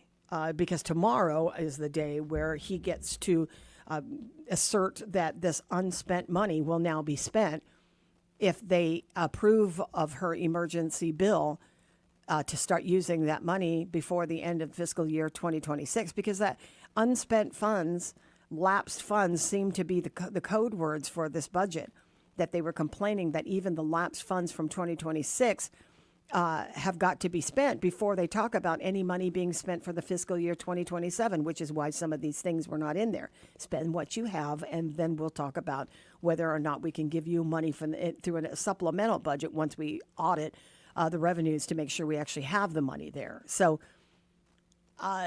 tomorrow would be a time for them to talk about these lapsed funds, that if we are indeed criticizing the executive branch for not spending the money, the bill that is going before them to spend the money probably should get some good reaction, right? It sounds to me that if in budget hearings or the budget session that we were criticizing the government for not spending it, you would probably think a bill that uses the money to spend before the fiscal year ends and these funds lapse, that's a good idea.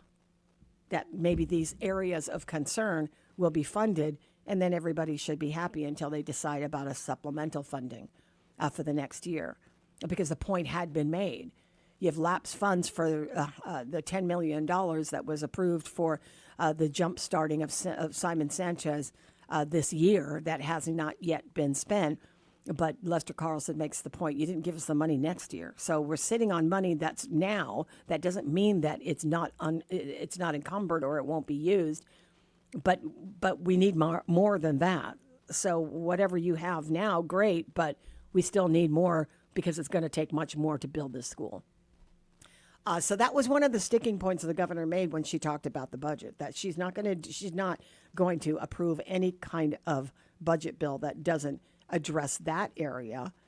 DOC not having money for the master plan that Sean Gumatauto claims in this argument right now, that it is unacceptable for the executive branch to allow that's not the answer. That's not the question. It makes no sense that the administration continues to talk about the importance of developing a modern prison after they've allowed millions of precious taxpayer dollars meant for a new prison to remain unspent after years after the 2021 master plan was developed. So that is another area that will be part of the make or break for her on discussion tomorrow. The other one has to do with the recruitment and retention of police officers, and that funding was cut in order for that to happen. And so she's going to veto the bill based on that third point. The fourth point also being that the airport needs this to use this funding as well, so that it includes there. And one of the other really big ones that she's dealing with is the subsidies that are no longer available for the federal government for childcare. They were made available during the COVID period, during the pandemic. It was emergency funding that would help subsidize childcare tuition, basically, for families that are sending their kids to daycare. Well, public health was warning as early as last year at this time that by December of this past year or the beginning of January, those funds would no longer be available. So parents are going to have to recoup whatever money they were enjoying during the pandemic, because that funding has now since expired. And here's the thing: in all of these, in the presidential election 2 years ago, when they were out on the campaign trail between Kamala Harris and Trump, trying to make a plan for child care in this country. Kamala Harris, in her platform, was giving parents some credit for child care, that they were going to allow some relief so that parents would have, I think, a certain amount of money that was given out to every family that had kids that needed to go to child care, that they would help. This is not emergency funding like came from COVID. This was a credit that was going to be given to parents so they can afford to pay these kids child care during the day. And Trump and Vance on their part, Trump says to the point about child care, he was asked about it during some financial forum that they had in New York City where they were talking about the spending of the government money. That somebody brought up child care development and how difficult it is for parents to come up with the money to send them. And he said, yeah, we got a plan. And he said, child care is a no-brainer because everybody needs it. It's like a staple in this country that people need to have someplace for their children to go, because more and more we have two-parent households that are working, that there's no room for somebody to babysit, to take care of that child. These kids have to go as soon as the maternity or paternity leave ends. They have to have a plan to send their kid back to school. And now you've got two people who have to go to work in order to make that happen. That was Trump's response to the question about child care when he was asked in a forum in D.C. before he won. J.D. Vance's was a far more startling because it didn't sound like a plan. It sounded like he was passing it off and gaslighting families, because his idea for child care when he was on the campaign trail, I wonder if you remember this part where he said, this is where grandparents come through. He said, child care doesn't have to be that dramatic. You simply call your parents to be involved in this part of your life. Like, tell them to come and help babysit. That they should be part of the solution, not the government. Extend the invitation to your parents. And as a parent of the grandmother, I was shaking in my boots like, that's the answer? You want me to babysit? Pick up the kids, both the parents are working, and I got to do my part. I get that. I get that. Leave the kids, and there are some cultures where that's just the way. You don't just drop your kids off at daycare. You have parents. And in my time picking up my own kids from school, I'm in a pickup line of senior citizens that we have come apart into an age where both parents are needing to work in order for them to keep up the mortgage, or keep up the rent, and be able to send their kids to private school, which was the case. But that the parents were the babysitters, that they would pick them up after school, and they were always in good hands, because that was going to save the child's parents thousands of dollars a month in childcare, and grandparents were happy to do it.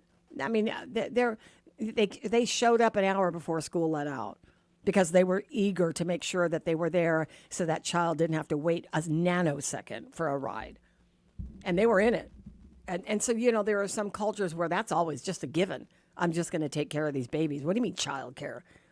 But that's not the same dynamic in every single family, that you don't necessarily have that extra support, and you're going to have to make ends meet by sending your kids off to a daycare center. So, it's a reality that happens, but I don't think that's the solution to child care in this country, is to call your parents and make them step up. I heard but I did hear a lot of hell no's during that conversation. I heard a lot of hell no's coming from these grandparents. Like, listen, I do this because for the love of my grandchild. I do this because I do want my children to be able to sock away a little money here and there, because what we want for our kids is to be self-sustaining. What we want to be is proud that they're making a living for themselves and for their next generation. That's all the pride that a parent needs, to watch their kids grow up and create a stable life for them, for their new family. That's that's a source of pride. But you're not going to tell me that this is what I'm supposed to do. That shouldn't be the policy of the U.S. government, that I have to be encumbered, that I'm supposed to be. And then if I don't, then I bear the brunt of the guilt that I'm not supporting, when I, in fact, probably am doing a lot more than any other of most people do in America by taking care of the kids. In Guam, it's a lot easier because we all live in the same general area, right? I mean, what are we talking about? A 15-minute commute or a 20-minute drive is not a thing compared to my parents don't live in this town. My parents live in an entirely different state. If I want to survive in America with 2 jobs in a household with children, and I can't afford daycare, I'm going to have to move closer to my parents. I'm just actually going to have to go where the resources are. And that's not necessarily a reality for a lot of people, to uproot and go live in their hometown where their parents are.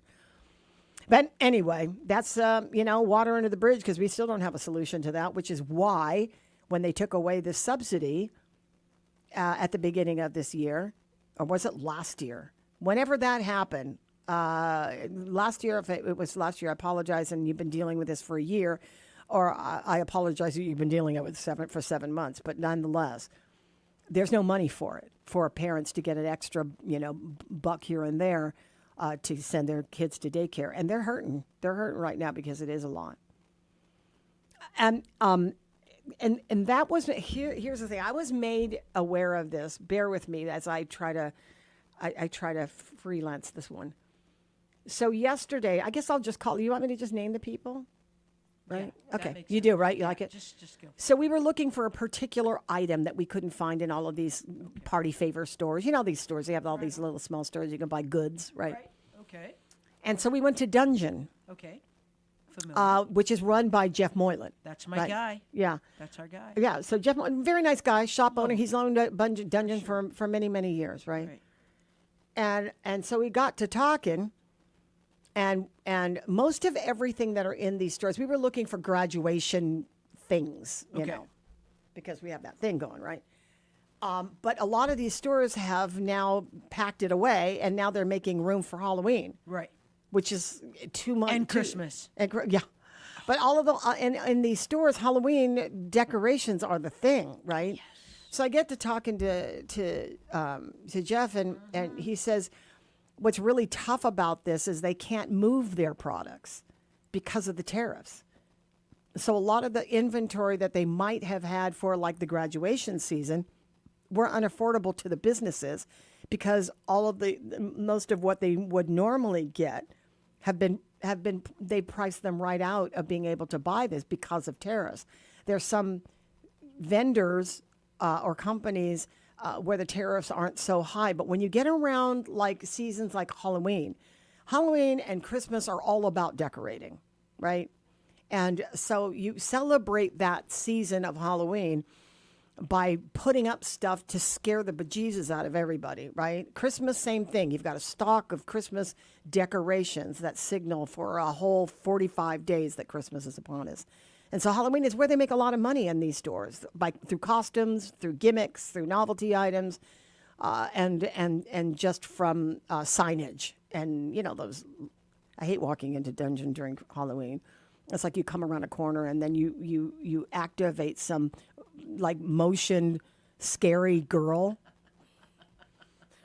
A couple times I almost lost it because I came around the corner in the black light room of the part of the dungeon, and this chick was standing there, and she was movement is what activated her to come alive, scared the life out of me. Wasn't here for it. So Jeff was saying that parents are going to see how expensive Halloween is this year. I see. Because of these tariffs. And so they have to be selective about the stuff that they're bringing in because the markup is going to be so great. And he said, and it was like really cautioning, parents are going to see how expensive Halloween has become now because of the tariffs that are even becoming unaffordable for these businesses to get. And so I made a snide remark only because Jeff Moylan, who is the relative of Doug Moylan, and the relative of James Moylan, I don't need to go down the family tree, had a display of MAGA hats for sale. When you're selling a MAGA hat in your store, you're kind of telling me who you are, right? Like this is your political party. This is what you politically support. So I noticed it sitting front and center on one of the display counters, and there was like a stack of them. Make America Great Again caps, right?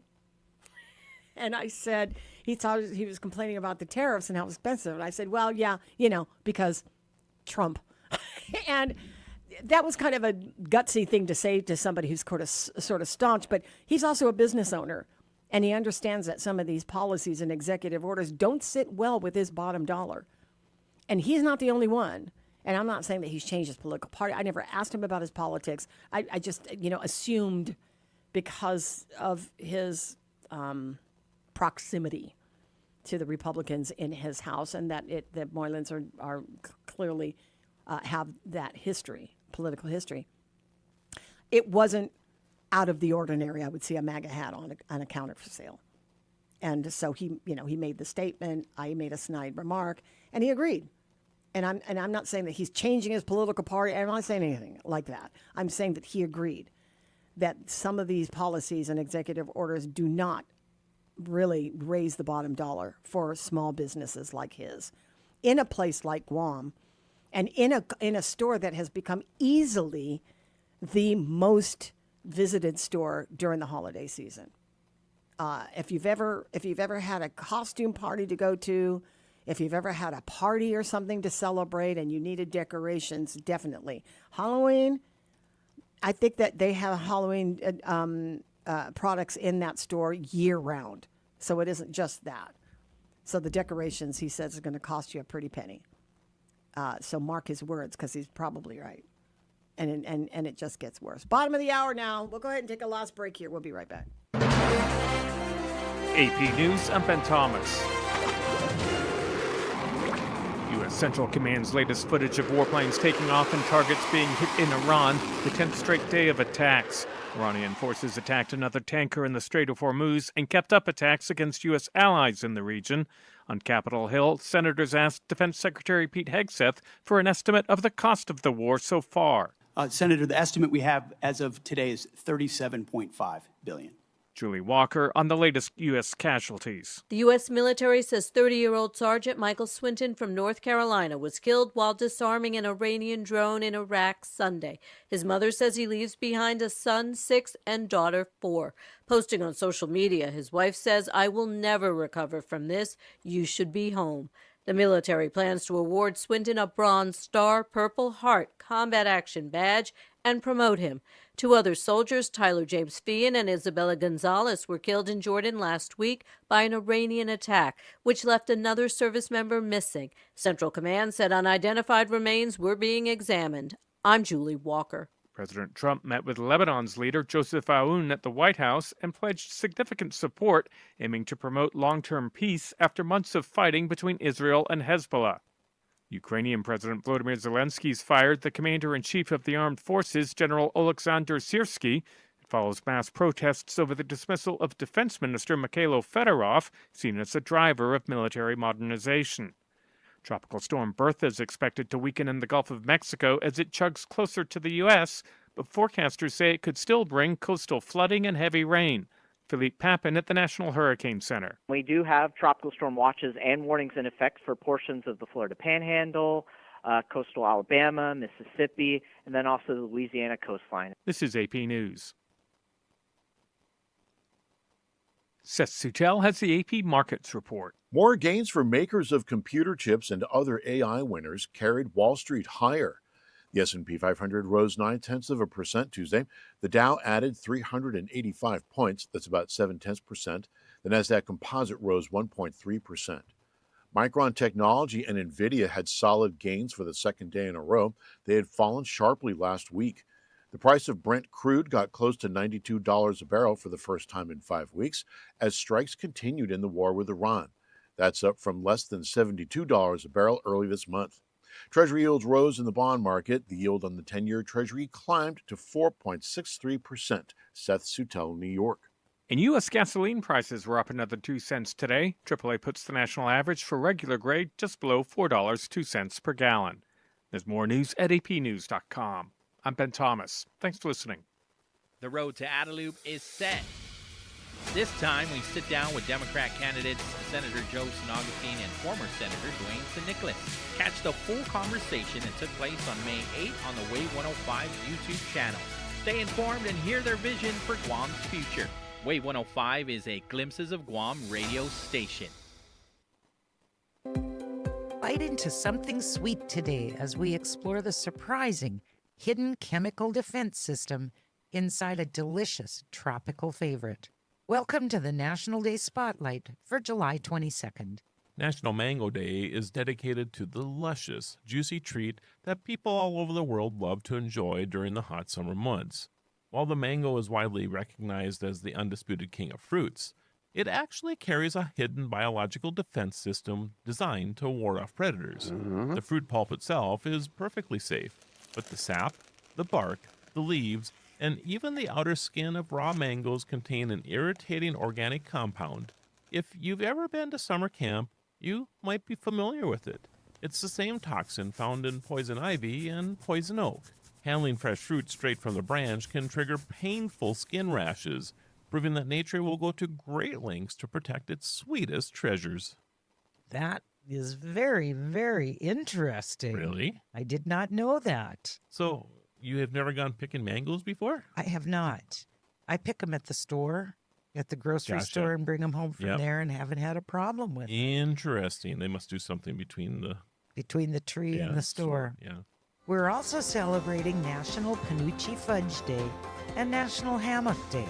I'm Alice Anderson. And I'm Marlo Anderson with the National Day Calendar, reminding you to celebrate every day. If you're looking for world-class website hosting at a fair price, Pair Networks is your best choice. Founded in the early days of the web and still going strong today, Pair Networks now hosts over 150,000 websites for its demanding customers worldwide. Setting the standards for excellence, Pair Networks has a technical and support staff that's second to none. A highly stable company with top-of-the-line technology, Pair Networks offers total reliability and flexibility for your website, and even a money-back guarantee. Whether you're a professional web designer or a beginner just getting your site online, Pair Networks has a web hosting plan that's right for you. Make the move today. Log on and learn more at pair.com. That's PAIR.com. Pair Networks. World-class web hosting at a fair price. Visit us at pair.com. Pair Networks. Eat fresh in just a few clicks. Order online at SubwayPacific.com for pickup or delivery. Online ordering at SubwayPacific.com is powered by Good to Go. We deliver. At Subway, you gotta refresh to be fresh. Always here to help you. This island is our home. Through the years, we've been a friend to the neighbors we have known. Now we're banking on the future. More services to choose. Bank Pacific, where others put branches, we place roots.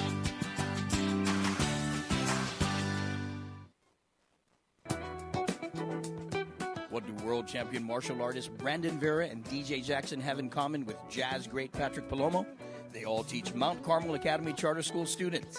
Mount Carmel is now a charter school serving the entire island of Guam, voted Guam's best school and is tuition free. We begin our 70th year of educating the complete child. Register today. Call 565-5128.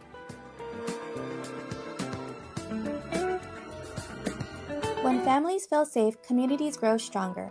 Senator Chris Duenas passed the Malig Act to put more officers on our streets and confront the meth crisis hurting too many of our people. He led efforts to expand affordable housing through the additional dwelling unit and advanced nitrate bills. And now he is authoring his second balanced budget that protect essential services while supporting private sector jobs. Steady leadership, real results. Re-elect Chris Duenas. He's focused, balanced, and ready. I'm Chris Duenas, and I approve this message. The views and opinions expressed on this program are those of the show hosts, guests, and callers, and do not necessarily reflect the views of the staff or management of Wave 105.1 FM, Glimpses Media, or our partners. We strive to provide quality, respectful, and engaging content, and we welcome you to participate in the conversation. Thank you for tuning in to Wave 105.1 FM. Enjoy the show. News, insight, conversation. Way 105, the talk of Guam.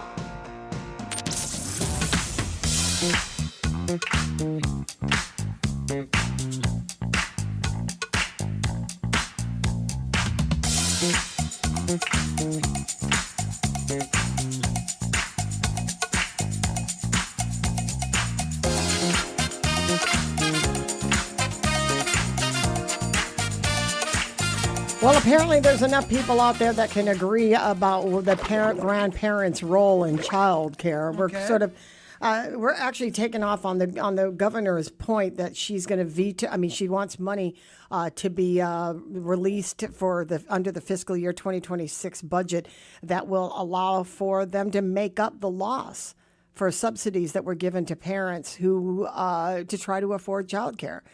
Because Plan B will always be on relying on your family, and that's not always the case. And it's been pointed out to me, what about all the grandparents who are still working and are struggling to make ends meet? Because you're assuming that all grandparents are actually retired or they're not working and that they have, they have resources to sustain their livelihood. And that's not always the case. You do have parents that might have retired from the workforce, but they're also on a fixed income. And unless you're paying the grandparents, which, some will take and some it's a labor of love and they would refuse to do so because they want their kids actually to save the money for themselves, right? That's what the sentiment I have seen, and something that I would probably do as well. Not take care of. Well, I say that now because I don't have any grandchildren. Mine is already grown and leaving to college. So easy for me to say, would I sit home and take care of a toddler at 66 years old, running around all day long, or a newborn with colic? I don't think so. I mean, would you?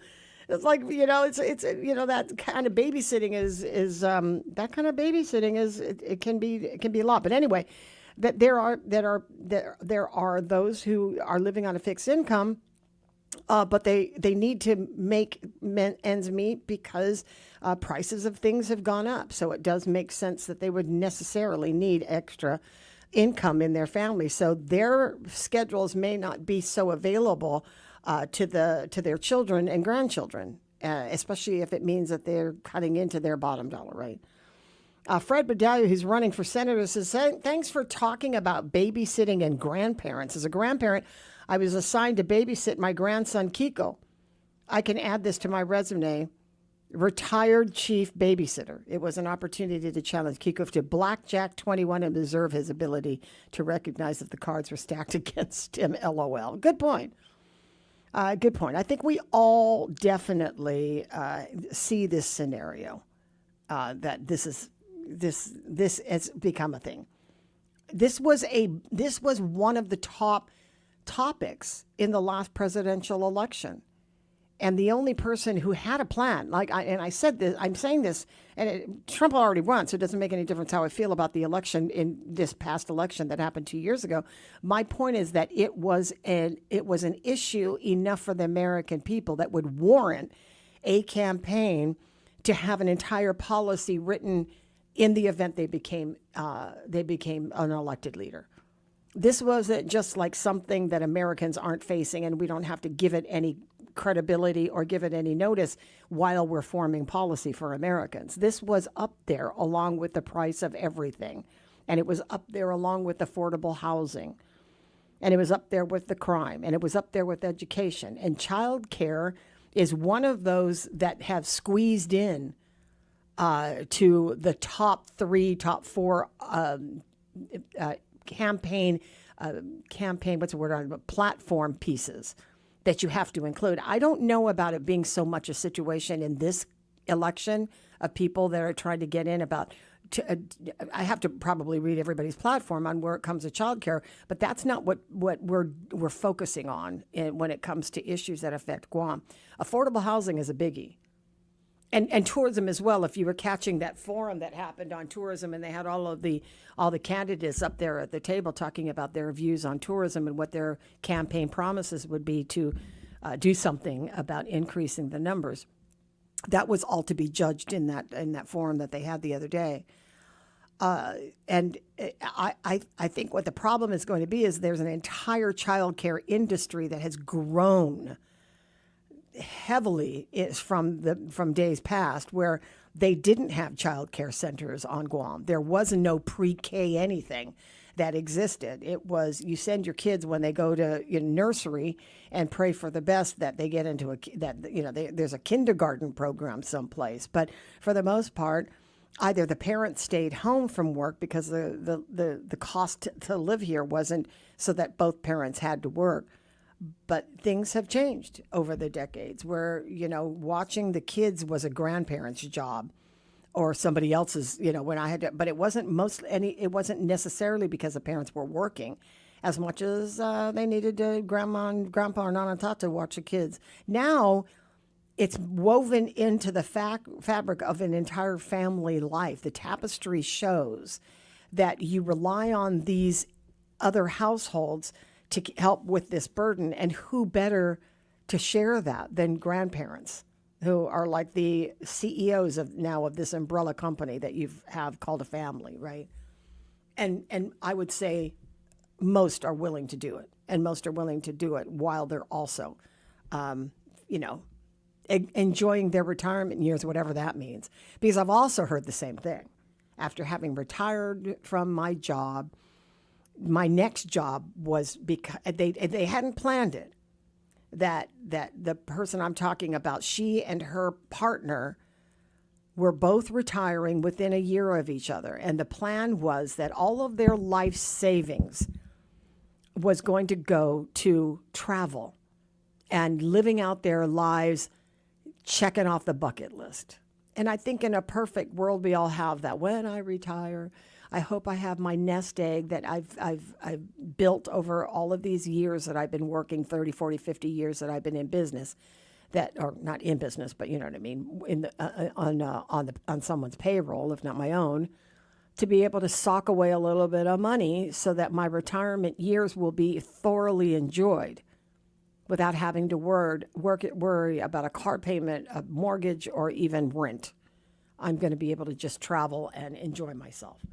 Great, absolutely natural plan to have when you've been working all your life. And then the world changes and suddenly everything is different in America, right? Now your kids can't afford a house, even with the kind of income that they make that looks like middle income.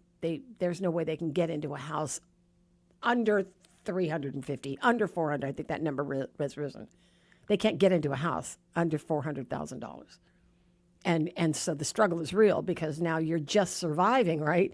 You're just like putting food on the table, and you're really not putting anything away unless you get a break. And those subsidies were a break, and so were the grandparents who were going to take care of these kids while you went off to work. So many things have changed the view of how we have handled things culturally as well. That it's not it's a necessity now, because now I have to work and now I have to send my kids someplace else. And again, you shouldn't be able to trust anybody more than just your parents or the child's the parent, but they're your own parents. The Nana and the Tata, they went out as far as security goes. Is that you? Auntie Bobby, is that you? It's 7 minutes now. You want to come in at 7 minutes before 10? I like the traditional transitional handoff that I have with the Titanos. Right on. About this time. It's Wednesday. I'd forgotten that it's Vet Talk because it felt like it was Monday. Okay. So I'm glad that they're here and happy that they're joining us in the studio. Sorry, I didn't mean to roll call you out there, but I just saw you. I just saw your the make out of your face because you're dressed in black. Yeah. So it's nice to now. I'll give them a moment to settle because we've got about 5 minutes before the top of the hour, and they take the. Well, hello, Johnny. Good morning. How are you? It's nice to see you. I was thinking of you guys yesterday. Why? Can I complain about something? Sure. I don't like to complain, but I got to say this was kind of gross. So yesterday we had this harebrained idea that we were going to go and look for something that we knew that was at the Naval Station Exchange. Granted, there was hardly anybody here. That was great because it was a holiday, and so there was a lot of the locals that weren't up there trying to go shopping. Right. But we were also hungry, and so here's something we never do is go to that food court. I don't know what... we went to the food court at NEX, and somebody said, you need to talk about this on the radio. It was infested with flies.